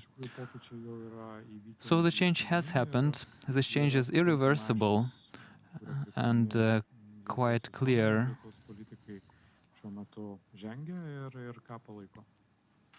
And it's obviously that the politicians and the society of Lithuania support the civil society of Belarus. Thank you so much, Mr. Janeliūnas. Now, Mr. Čeponis, I would like to briefly describe what we do. The Strategic Communication Department of the Lithuanian military was set up to look into the information space, to understand developments in this field, to understand the actors and their impact on our society, focusing on our target groups. Our target groups are not only in Lithuania, because we are in NATO, so we also observe broader context. In terms of the information space situation this year, apart from there are at least two events absolutely crucial for this year. First of them being COVID-19. From the very beginning of this year, the main information attacks and negative information impact is happening in the context of this development. Events in Belarus that started several months ago also have very important implications for our information space. And what are the key narratives that we are observing? This is the defense area, since after the events in Belarus, there were attempts to divert attention and trying to show that these are external enemies, with claims from Minsk that immediate neighbors of Belarus stand behind this alleged aggression. And there were statements made by the rulers of the state. There were attempts to mock the positions of neighboring states, and also economy and energy spheres being important in this context. Having understood that Belarus can't make any kind of other impact, there were ideas to stop economic cooperation, energy resources, to divert it from Baltic states and from Lithuania, which of course would contribute to deteriorating economic situation in Lithuania, so that the Lithuanian society is punished for its support to the opponents of Lukashenko. And also Astravets nuclear power plant and the energy resources transported via the Lithuanian terrain. What is interesting for us in this situation is that this is a great example of the information space being strongly controlled in Belarus. In 2014, we had other examples when Ukrainians and the image of Ukrainians changed dramatically in the Russian economic space, from being good friends to the worst enemies. So the Russian propaganda can easily and quickly change the internal public opinion. The same happens this year, with lots of aggressive messages coming from channel Sputnik, RT, and many other Russian sources on the web, with ungrounded allegations against us, which is a clear sign to us that we should continue monitoring and understanding these processes, thinking about our countermeasures. And on our side, we also have to communicate consistently. We can't leave this information without response, and we should also make sure that our information narrative reaches the Belarusian audience, since there were multiple attempts in the beginning to demonstrate that Belarusian people should stop protesting because no one supports them and no one will support them in the future. And this support is very important to maintain these protests. So this is it for the beginning. Thank you so much, Thomas. Continuing this topic on Belarusian public and ongoing protests in Belarus, I would like to give a question to Lina. From the viewpoint of civil society and the protests, we see that protests are non-violent. However, is the format of protests changing? Are they changing their operations? Maybe the protests are weaker now because now they are happening only on weekends, or maybe they have switched to the internet with some new formats.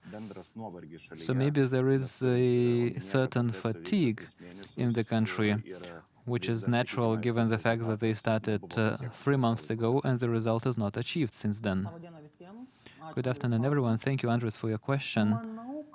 I think that it's yes and no.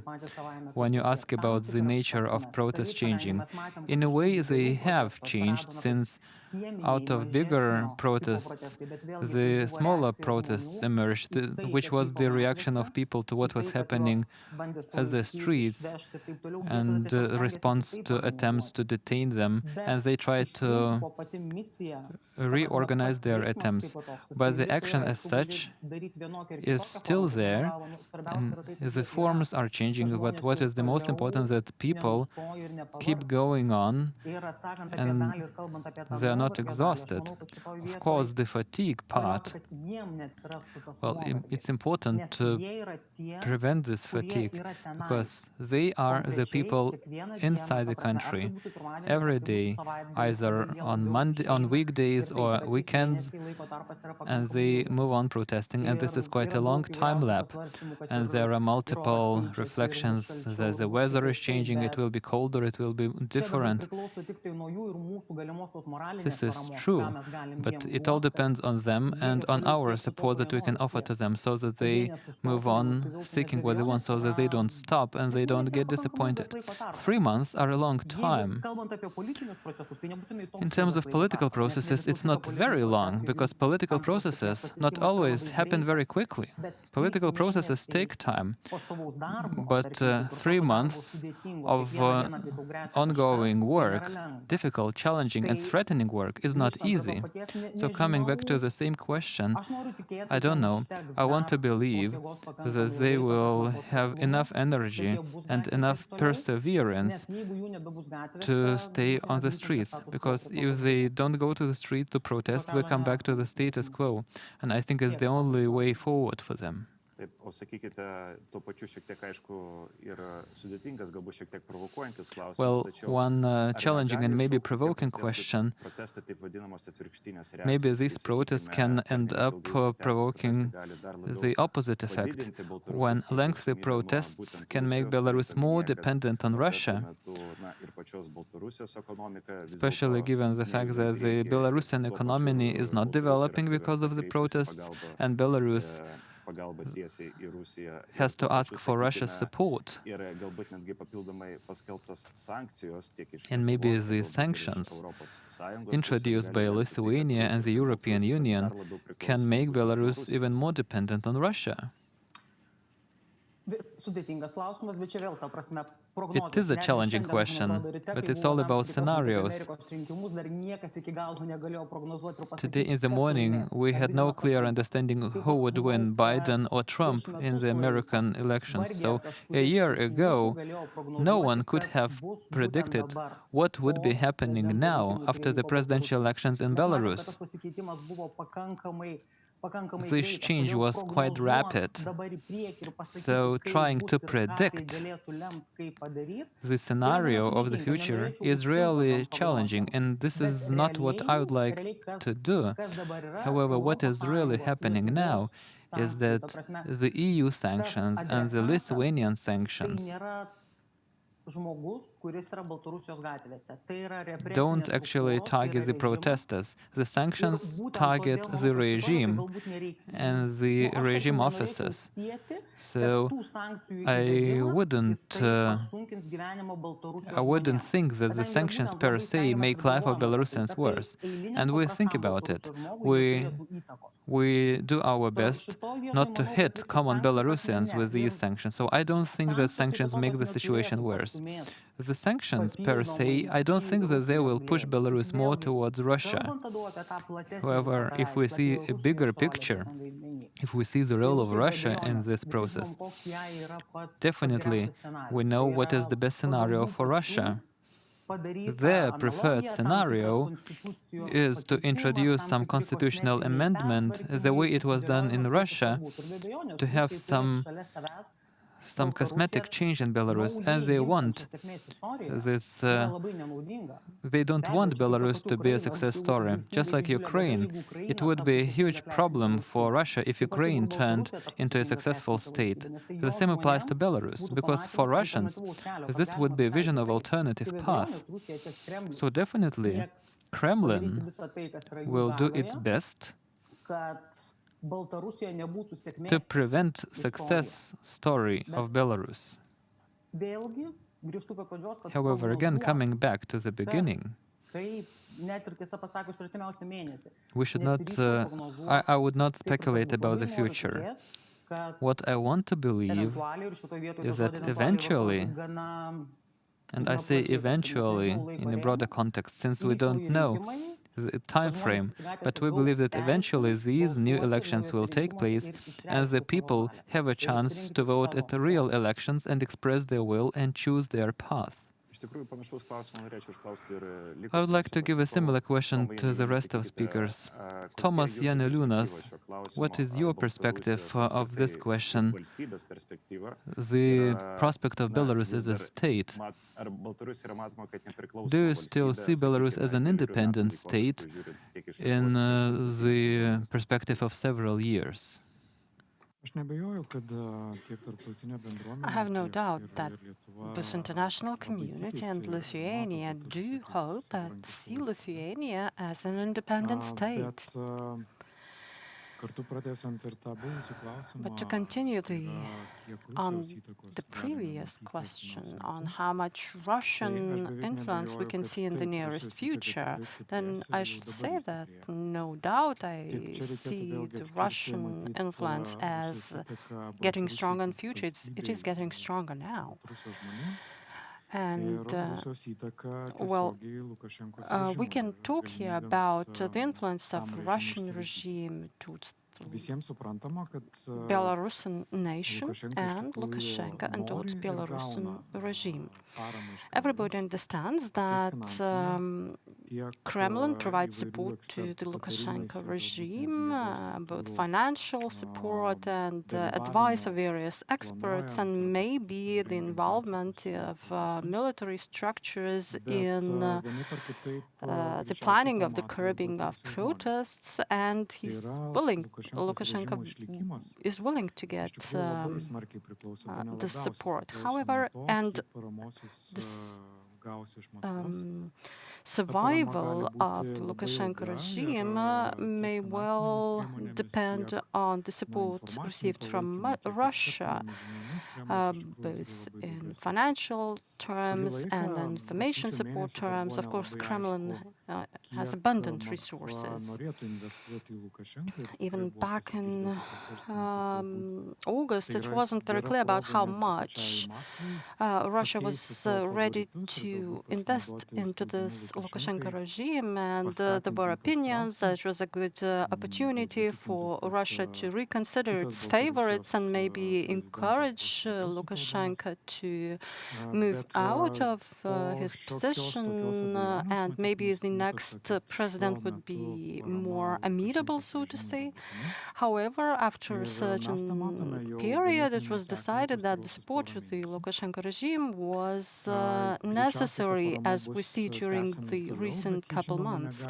Perhaps most probably the support to the Lukashenko regime will continue on, but it's not limitless, because even Russia is calculating its resources. And if the protests do not diminish and maybe even are expressed in other forms, then the resources and basically what's contributed to the Lukashenko regime may reduce. Kremlin are also counting their resources and counting how much they could contribute to the Lukashenko regime without getting anything back. And I believe that the time may come when Kremlin may reconsider and should reconsider their strategies, whether to support the Lukashenko regime if the latter can no longer stable country control and implementing the decisions expected by Russia.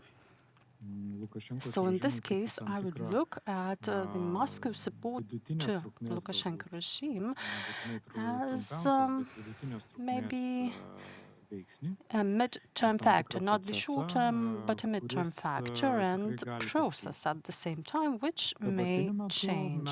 Currently, we really see that Russian influence is increasing, and we also see the very clear Lukashenko's agreement with this high influence, because without Moscow support, Lukashenko would find very hard to control the current situation. But that's not the only factor that would change the current situation, because the activity of the society, as Lena has mentioned,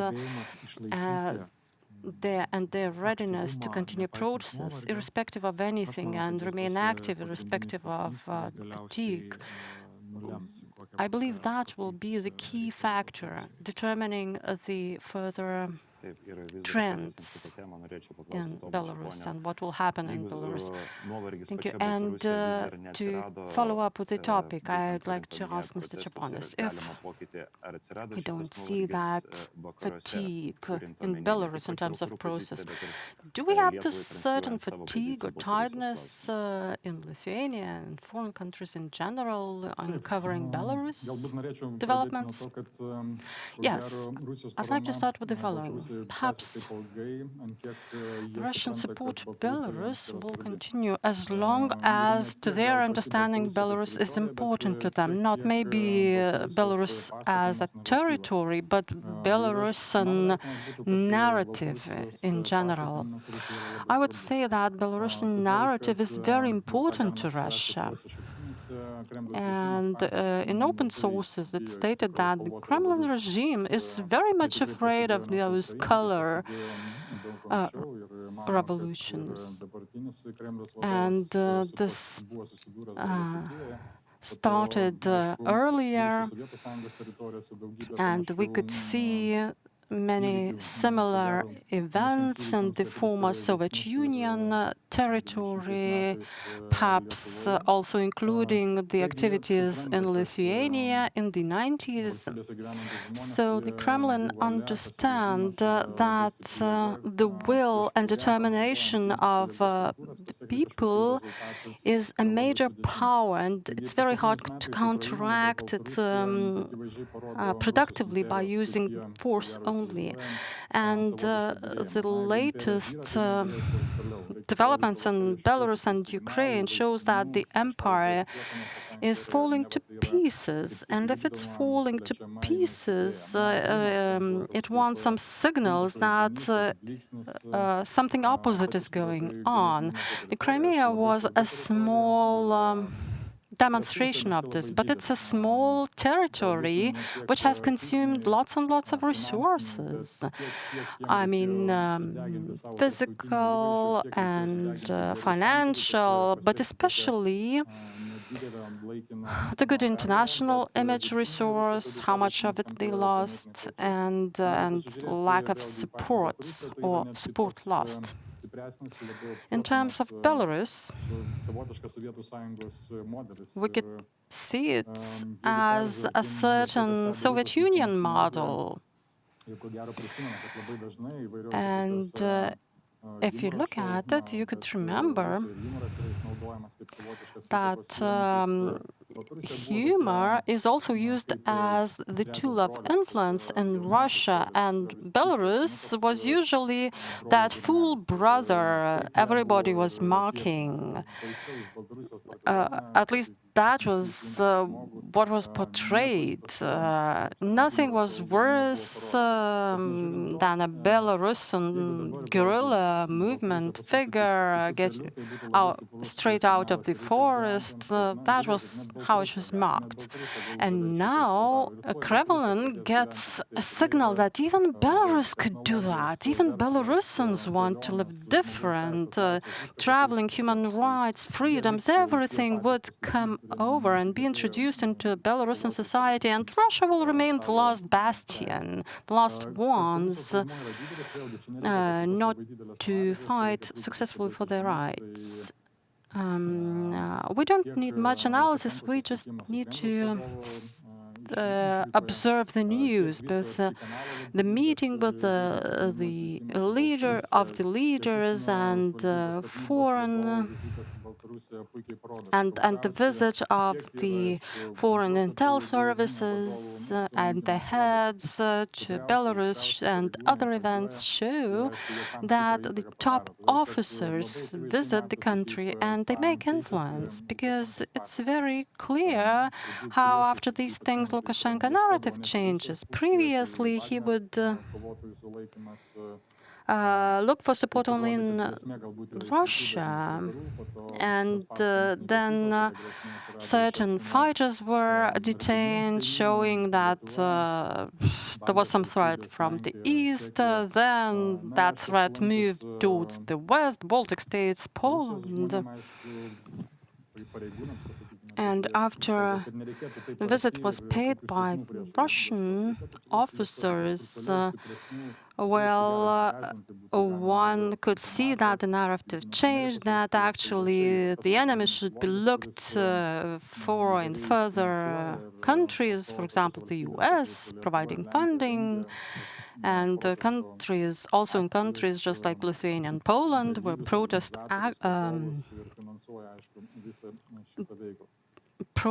are developed and protesters are trained, etc.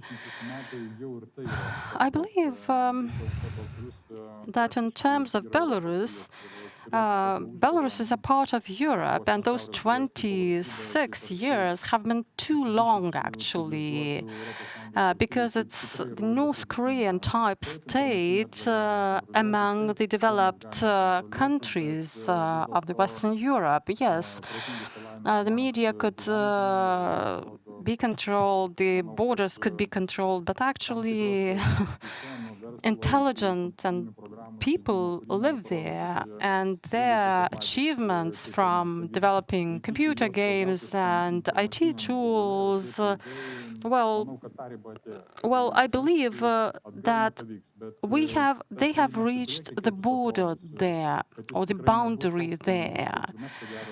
But moving forward will not be perhaps as smooth as could be expected, just like it happened to us back in the 90s, when we thought we were independent and in a few years we would reach the level of other European states. These things don't develop that fast, but whenever you are on the right track, that it's good, and the motivation for it is very important. In terms of military understanding and changes in this respect, I believe that on the level of Lithuanian political level and official level in Lithuania, there were no such illusions that Belarus is very neutral. And after 2014, when we hosted various international conferences, we could hear some opinions that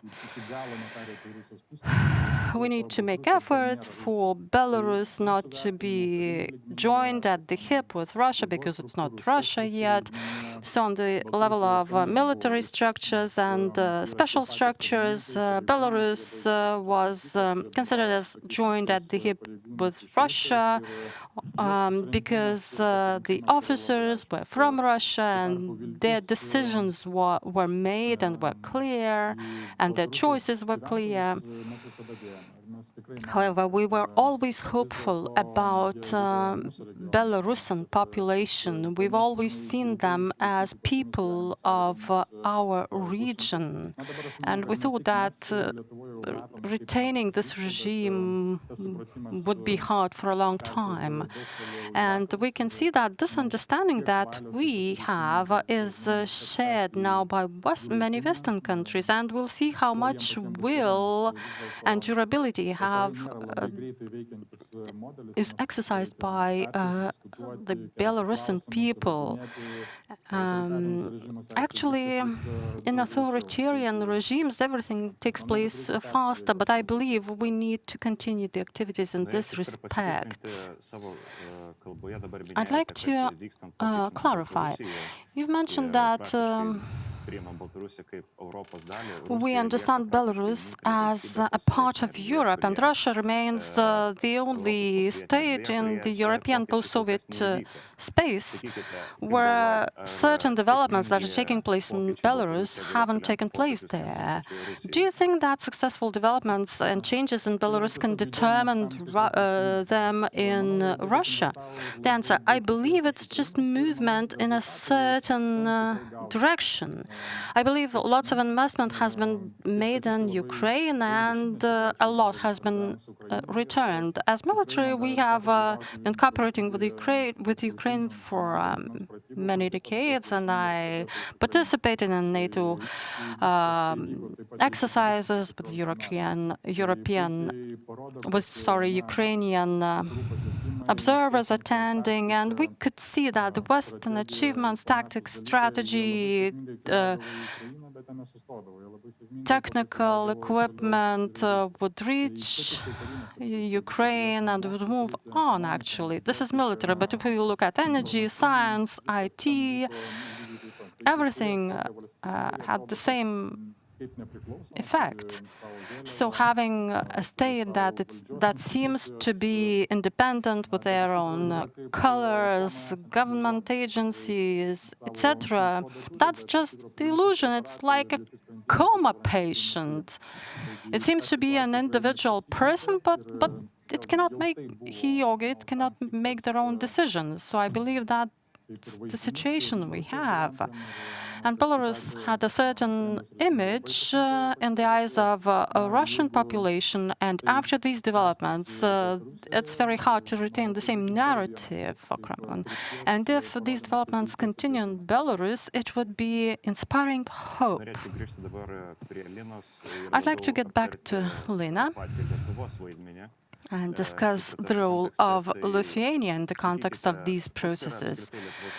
So what is the role of Lithuania, not only in Belarus, but in all Eastern neighborhood countries, Eastern Partnership countries, when supporting democratic processes? And how could you explain the closure of the border between Lithuania and Belarus? Is it the result of Lithuanian response to the processes taking place there?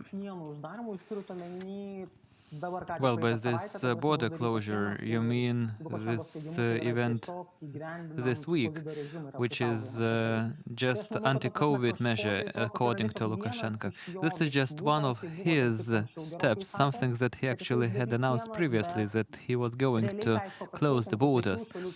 But what has he achieved? This is that citizens of EU member state can't travel into Belarus, and the cargo transportation also takes place, which is of course slower.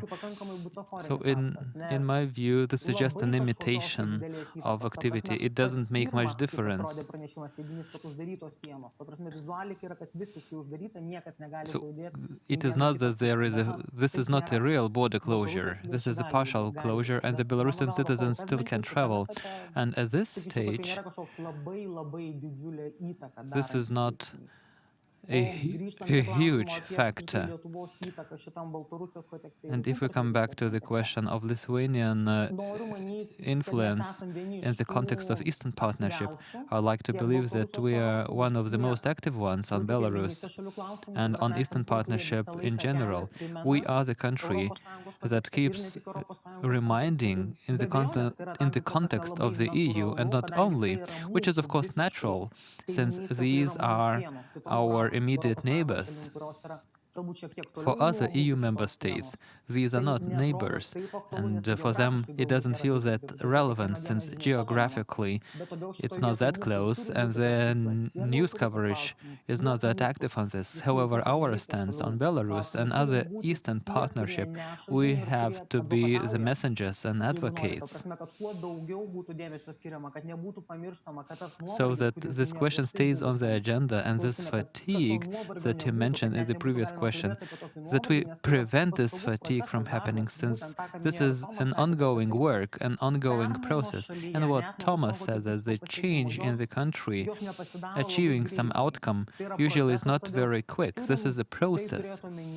So we have to bear it in mind. We have to just accept it.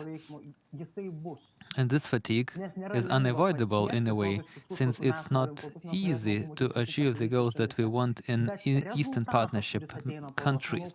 However, the result, I'm sure that Lithuania, Latvia, and Estonia can serve a very good success story example, something that can be achieved in very brief period. And I believe that with our new government, our position would not change, and we will stay at the front line in speaking about our nearest neighbors and in favor of positive change in these countries. To follow up on it, I would like to ask Tomas Janeliūnas if we watch at it from the Russian perspective, what could be the geopolitical perspective of Russia towards Belarus and other Eastern Partnership countries? Is Russia really interested in de facto abolition of Belarusian independence or some other goals of Russia vis-à-vis Belarus and all other Eastern Partnership countries? I think we've been observing during previous decades, not only years, but decades, the strategy that Russia pursues. Of course, it can be slightly different dependent on the state and its specific situation. The general line staying basically the same, trying to keep countries dependent on Russia in economy and in energy in many cases, trying to establish economic domination in these states, so that the worldview is pro-Russian, and to prevent some ideas coming from the West or preventing them from becoming popular.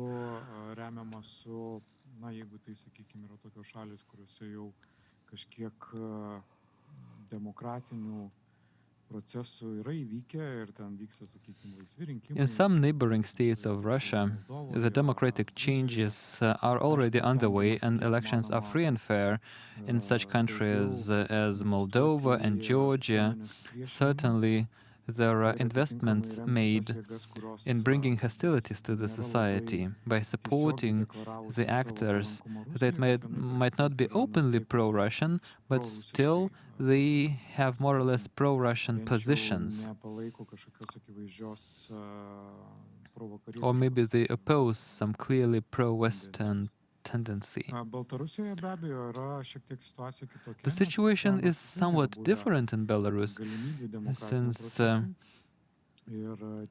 This country gave no chance to any democratic processes. And the toolkit of Russia towards Belarus was quite simple for a long time. The idea was to stay directly in touch with Lukashenko and playing this promising game by offering Lukashenko some energy discounts or some other concessions, other agreements in economy or maybe in military support. And in return, Russia would expect Lukashenko step by step to go towards implementation of the Union state and giving away independence of Belarus piece by piece. And this is what Lukashenko was doing in economy by giving away the strategic Belarusian companies to the control of Moscow and by making his choices more limited in trade and other forms of cooperation with the West. And currently, these possibilities are extremely restricted for Belarus. Attempts of Lukashenko to diversify oil supplies and gas supplies. This was a typical attempt to demonstrate that presumably he has some choice. However, financially, all alternatives were very expensive and inefficient. In this regard, Belarus is strongly dependent on Russia already today, and it's not to be changed overnight. So alternatives for Russia are clear. It's growing the dependence and using all the dependencies for its political goals. Lukashenko has no chance of escaping this influence. Staying in power and being economically independent on Russia is not possible for Lukashenko personally, and there are new challenges emerging for Russia. What can Russia do beyond Lukashenko or in post-Lukashenko Belarus, since Lukashenko's regime sooner or later will reach the level of some unavoidable change? Either Lukashenko will be replaced by someone else, or the whole regime will undergo a major overhaul, and it will be directly subordinate to Russia. So these are the choices for Russia, but they are not very easy, since Russia also needs to control the society.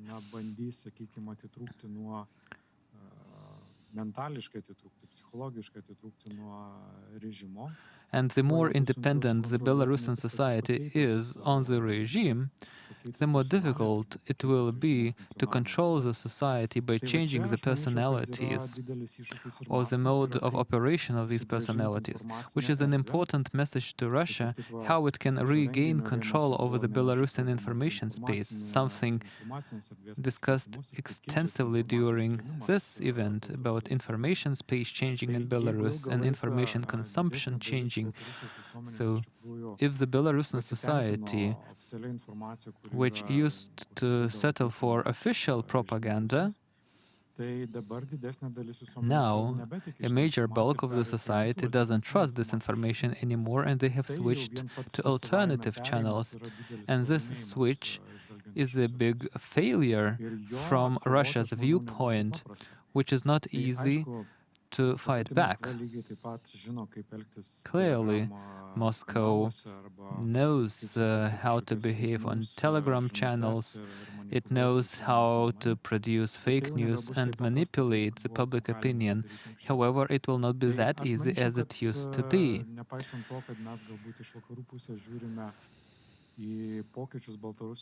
So from Western perspective, we see the changes in Belarus as slow. Maybe we would like this change to be quicker. Maybe we would like the society to be more proactive. And we are also tired of waiting for the day when Lukashenko is overthrown. On the other hand, however, if we view from the perspective of Moscow, the ongoing change and the change that have already happened in Belarus are definitely alarming, since it's not easy to regain control over the society in Belarus and bring it back to the positions that it was months ago.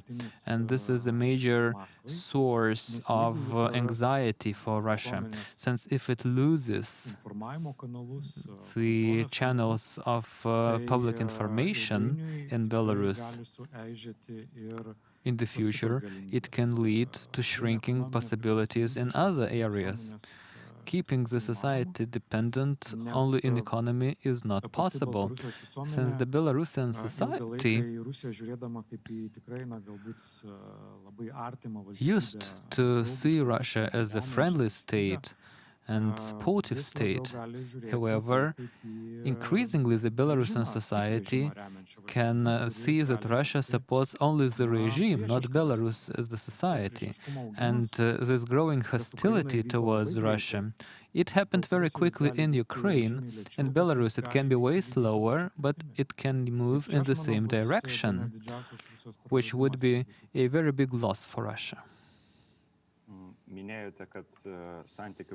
You have mentioned that Russia is the only alternative for Belarus today, and quite frequently we speak about Russian influence and Lithuanian factor. We should also remember other neighbors, Latvia and Ukraine. Could you speak about the reactions of these countries vis-à-vis Belarus these months?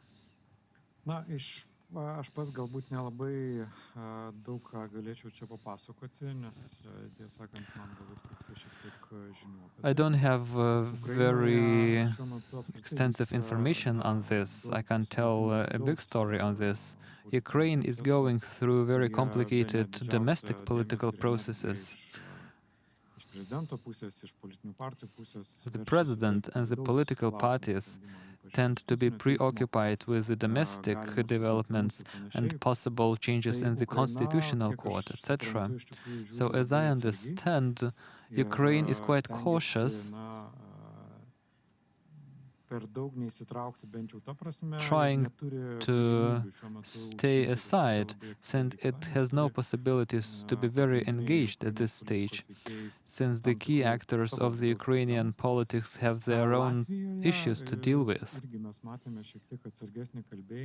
Latvia was also somewhat more cautious than Lithuania, and during the first weeks after the elections, Latvia seemed to be quite neutral, observing and monitoring, thinking when we should react. In this regard, we could claim that we were earlier and bolder in speaking about Belarus, which enabled us to grab the initiative in the European Union. Poland also supports very much, which is probably the second important hub to support the opposition. Also, in terms of the information, they have more technological and financial resources to support the opposition media and information channels. In this regard, Poland is a very important point of departure, and the Belarusian opposition frequently approach Poland for support, and they have some of them live in Poland. In this regard, support from Poland is very significant, while other countries make similar statements. They encourage to refrain from human rights abuses and maybe to run free and fair elections, but Most likely they just follow the trends, and they realize that supporting Lukashenko is morally impossible, but they don't invest much efforts. So they don't invest political or other resources into it. So unfortunately, there is no very well consolidated and confident support front from neighboring states, since the level of support differs.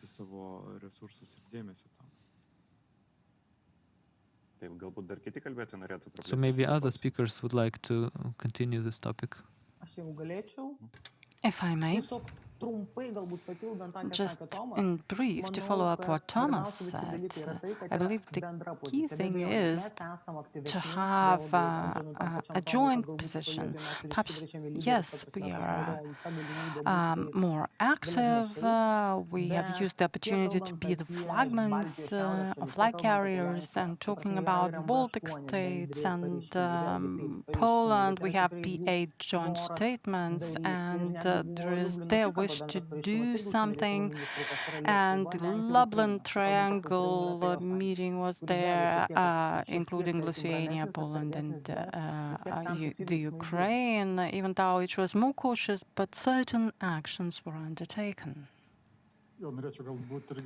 Yes, I would like to add that certain fatigue will appear as it always appears, and that's the rule of communication.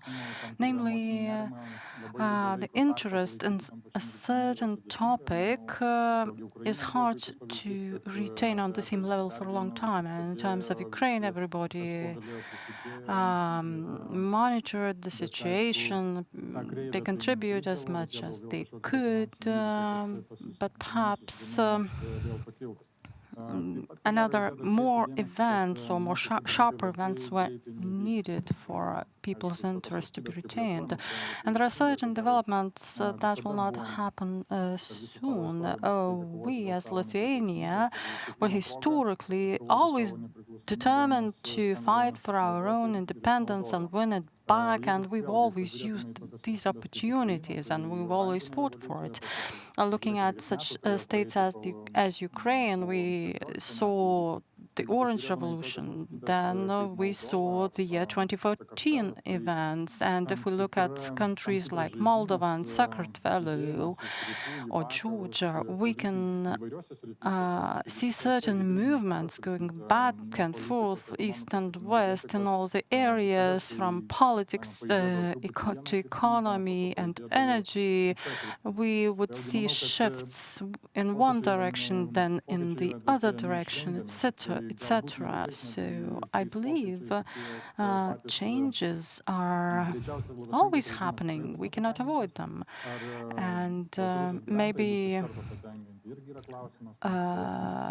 whether Lukashenko regime will be happy or the Belarusian people will be happy, it's a question, because changes do happen, and the main thing is to understand what one wants, what one aims for. However, the developments and reactions to them may change in time. However, we can see that there is no single plan. There are certain opportunistic activities or several plans that have been developed, and they will be used based on the situation that will develop. Also, in terms of communication, the sooner a visit of a head, etc., as to Belarus, the discourse changes, and let's say, after coming back to Russia, they say, well, the president of Belarus is a bit strange. He hurts his own people, and Oman, all right, please hurt their own people. Then, we can see a little different discourse. And actually, maybe they could choose a different leader, etc. But actually, controlling the situation, managing the situation would be very hard when thinking about the future plans, because not just Lukashenko would need to be replaced, but multiple people. And I believe locals remember those people who committed crimes, are well remembered, and we all know who is in the Lukashenko clan, what factories they own. The whole system needs to be replaced, which is not that simple, really. And now let's move to a bit different aspect, namely security. In Lithuania, we also have the energy security. Quite recently, Astravets nuclear power plant has started generating power. So the question topical both to Lithuania and Belarus. Can we expect that was Lithuania boycotting the Astravets power? So can we expect that Astravets NPP becomes not profitable, and can it stop its future development? The answer, well, we hope so. Namely that the second reactor of Astravets nuclear power plant is not commissioned. And I believe that theoretically, yes, it's possible, because before the start of the generation by the first reactor, the Belarusian power system was not ready for it. And at that time, Lukashenko was not sure whether they could properly manage the excess power generated there. So, if there are signs that the export of power is not generating profit, the second reactor's commissioning may be suspended to a certain extent, and our plan could at least partially come true. On the other hand, we don't have the joint position of the Baltic states regarding trade with third countries, and Latvian energy player wish to keep the gate open for dealings or trade with Russia, or however you name it. But anyway, Latvians would want to trade in Belarus power as well. These things haven't been sorted out yet, and the Lukashenko regime expects or hopes that the energy or power export will be ensured. Our goal is clear, namely to physically disconnect the possibility to receive Belarus power after 2025, and then no manipulations, no agreements with Russia as intermediary would work.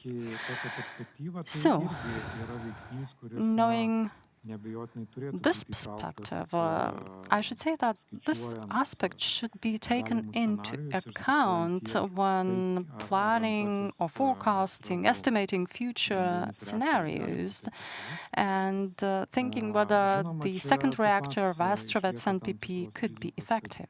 Here, certain risks still remain valid, namely that in Latvia there may be certain attempts to retain the possibility of importing power from the third countries after 2025. That solution would be very detrimental and counteracting, I would say, our interests. So we hope these possibilities will not be realized. But I believe that Belarus and Russia hope to persuade, if not Lithuania, then Latvia, that physical import of power from Russia could be beneficial to the countries. So we still have unaddressed points like that. And they turn out to be quite a headache also to the Belarusian regime, because investments have to be paid back. I mean, investments made by Rosatom company that they perhaps hope to get return on investment either through the power exports or getting back their investments some other way through loans. And I believe this is another argument that Russia has to pressurize Lukashenko regime. To stay in the security topic, a few months ago, even in September and October, we could observe Belarus military close to Lithuanian borders. Was it a message to Lithuania or Belarus society? The question is addressed to Thomas Chiponis. I believe that if the communication is proper, it should have its effect on different target audience. We saw that that was a message to the in-country audience in Belarus. And the Lukashenko regime wanted to demonstrate that whatever took place and is still taking place in Belarus was not the decision and determination of the local people, but actually the effect of foreign powers, and that needed to be demonstrated, as well as the will of the strong leader to counteract it. And there were certain comic aspects, namely after a few days,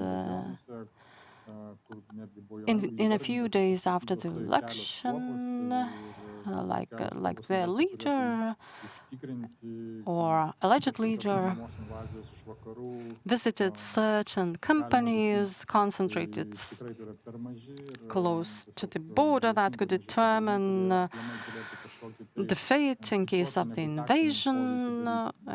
Well, these military units were too small to have real effect, and you could see that was a local video story cut there, and you could see just several armed people. Well, masking the movement of major military units is very hard these days. And really, we know that there were no major military forces moved to that area. Only there were several units, small units, moved for the purposes of this video story. Of course, there were some exercises afterwards, and certain shooting ranges or training ranges are very close to Lithuania. In certain locations, people hear what happens there. On the other hand, it was stated that Russian military works together with the Belarusian military, and I believe that was the message targeted to Belarus and to Russia, to the internal audiences. And at the same time, we could see that the general narrative was that they had more important enemies, maybe coming closer to Russian territories. Of course, the enemy force was managed or controlled by the US powers.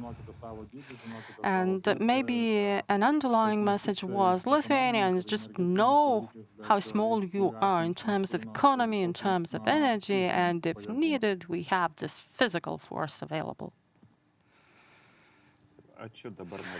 Thank you. I would like to ask a question and address it to Lina. Maybe let's move to another topic, which is more economic. Recently, we can notice quite major emigration from Belarus to the neighboring countries, Lithuania, Poland, Ukraine. How is Belarus reacting to this outmigration, and how does it affect our relationships and economy? And honestly, I don't know how Belarus is reacting. From what I see in the public space, I don't hear any reactions from Lukashenko. He only speaks about Western powers trying to do something against Belarus. But from what we observe, some data suggest that during 3 months, about 3,700 Belarusian citizens approached our migration office for a residence permit in Lithuania.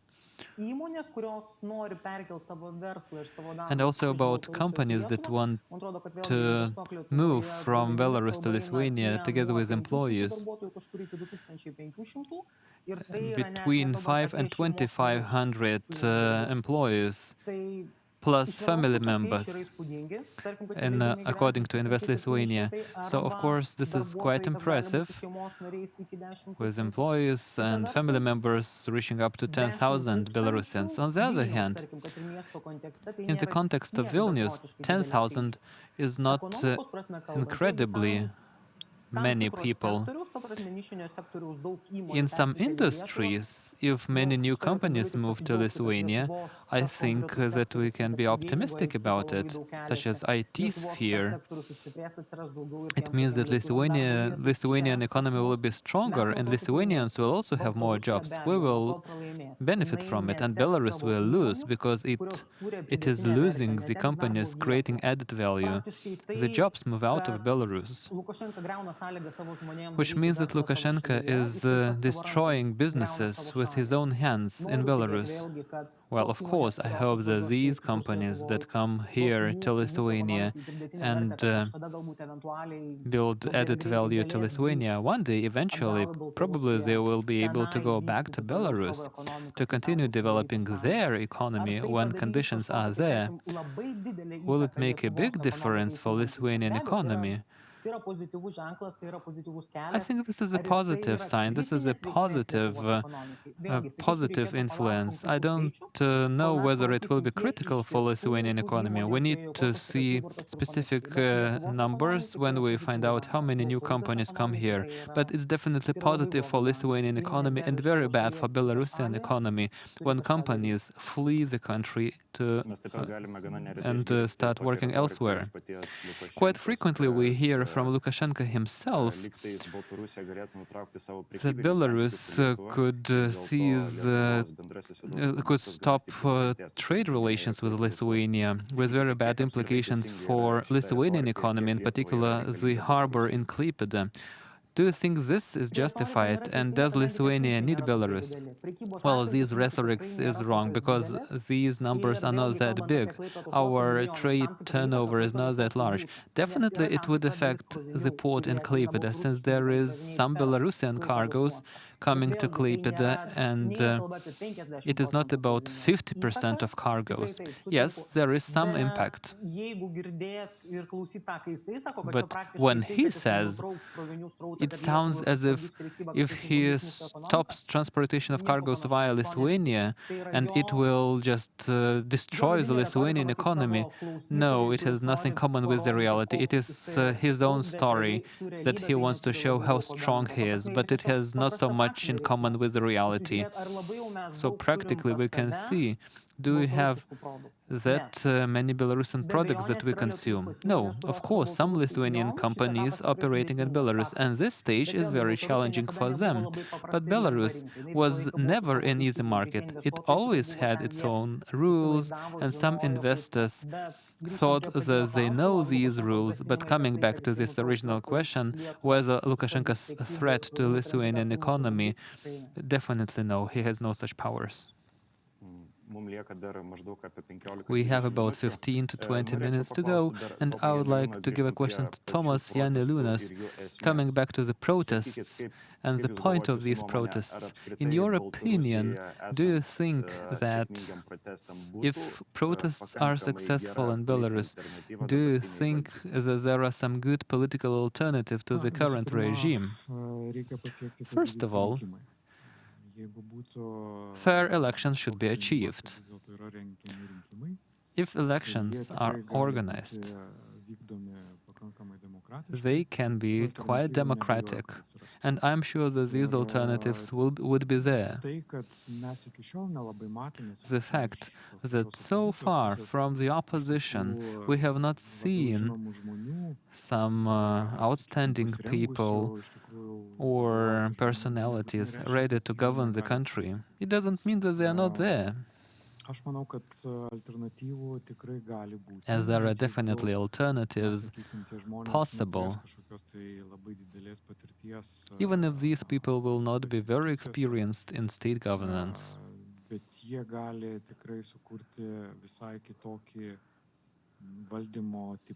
What they can is to establish a completely different model of governance. We can remember our own experiences.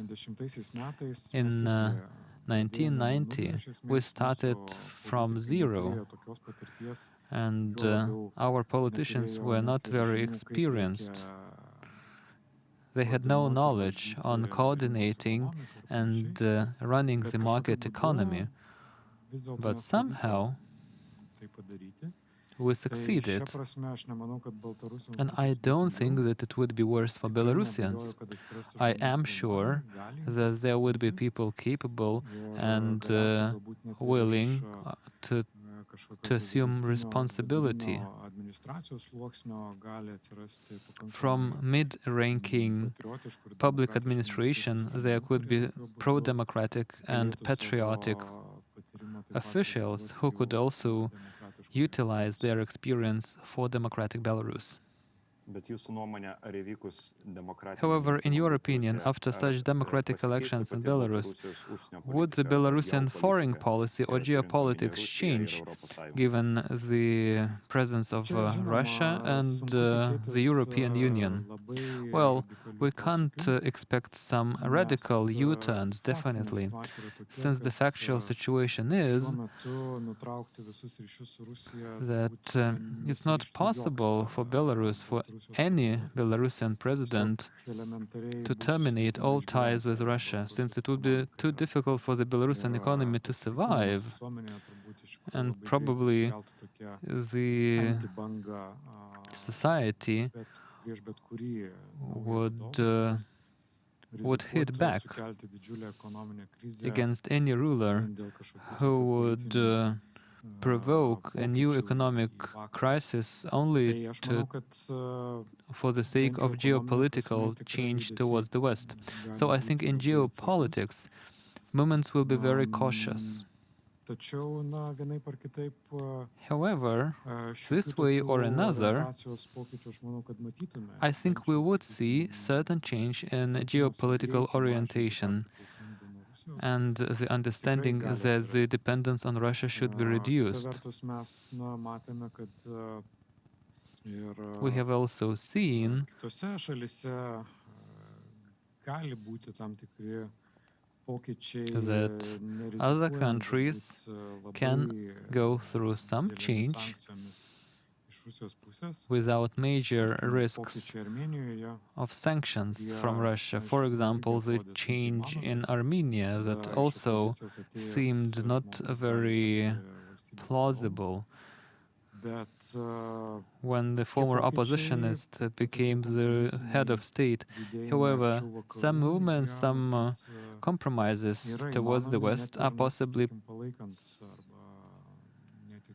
possible even without breaking all economic ties and dependencies on Russia in the short run.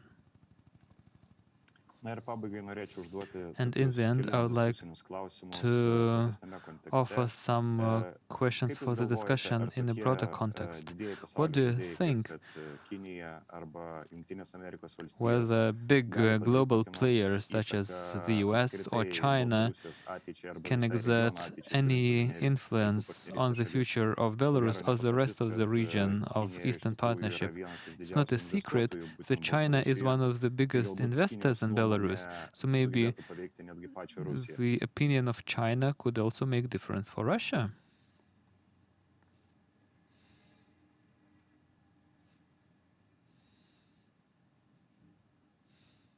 Nelabai kas pradeda.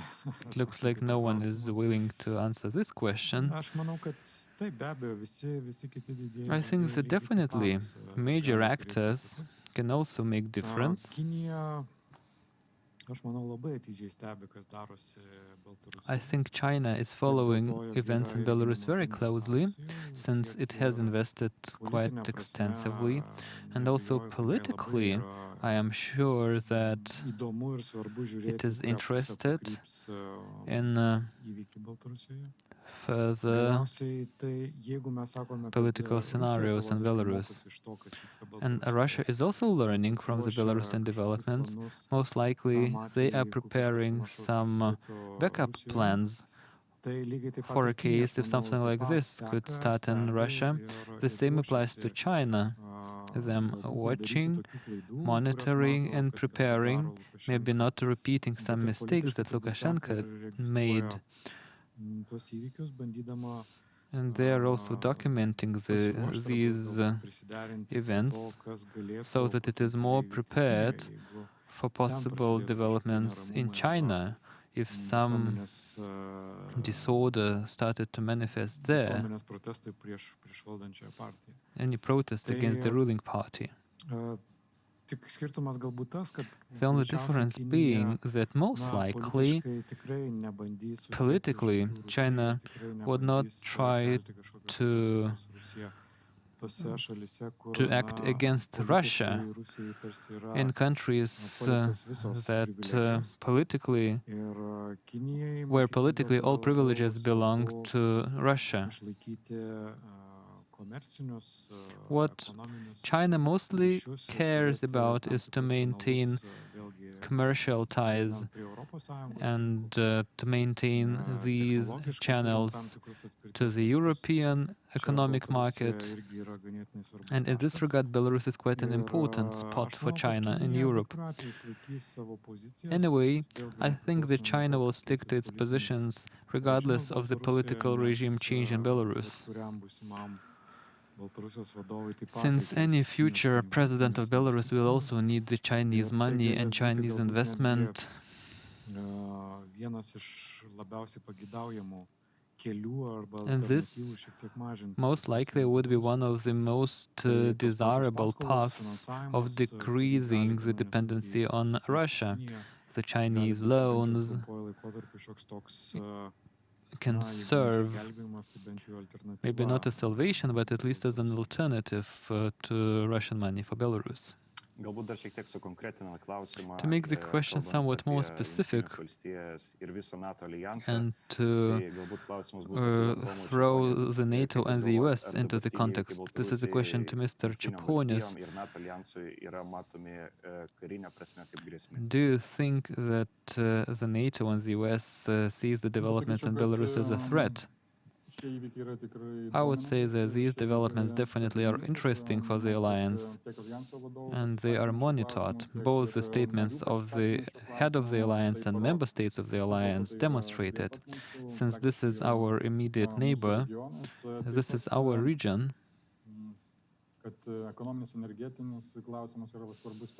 the economic and energy aspects are clearly important because gas supply from Russia to Germany is an important thing. We can also recall Pompeo's visit to Belarus, and also this was unprecedented for decades, which shows that there is some interest. And in general, if we speak about this region and strengthening this region, the more countries, the bigger populations support our values, the bigger and stronger we are, and the more territories go to our opponents, this is a disadvantage for all of us. I would like also to offer some statements on Belarus being a kind of test field or testing ground for Russia where they can test their technologies. It is willingly observing the developments in Belarus, the tools that work or that don't work, and definitely they are building up their experience. And this is the revelation of this year, that there are many people that grew up in this Western democratic world. People don't even remember times when there was no internet. And in Belarus, we saw the situation when internet was just locked down. The same applies to our travels to China or to Russia. VPN is always suggested because every time when you are in this country, if you use VPN, you are demonstrated, you are shown as if you are in another state. In Belarus, such services don't work. And such channels don't help. And borders can also be closed down.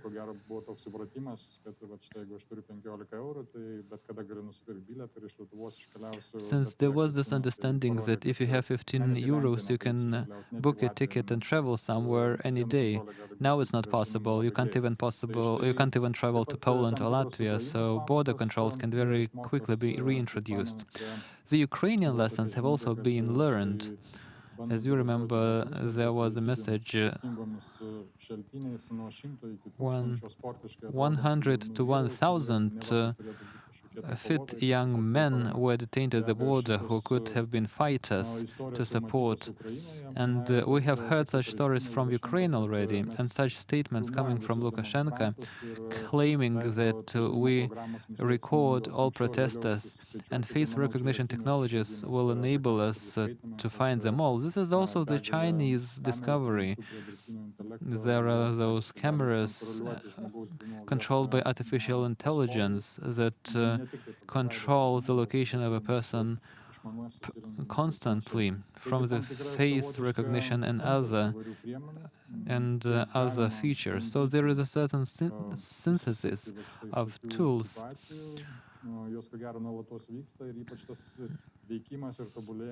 And I think that this is learning and improving technologies that they have been engaged in since the Ukrainian events in 2014. Thank you so much, and as we are almost out of time, I would like to ask whether any of the speakers have any more points to add. As I see no, then probably we would complete this discussion. Just to remind you that today we had Tomas Janeliūnas from the Institute of International Relations and Political Science, Tomas Čeponis from the Strategic Communication Department of the Lithuanian Military, and Lina Skerstonaitė from the Ministry of Foreign Affairs, the Department of Eastern Neighborhood. Thank you for your participation. I hope this discussion was productive and interesting to our audience, and see you and goodbye.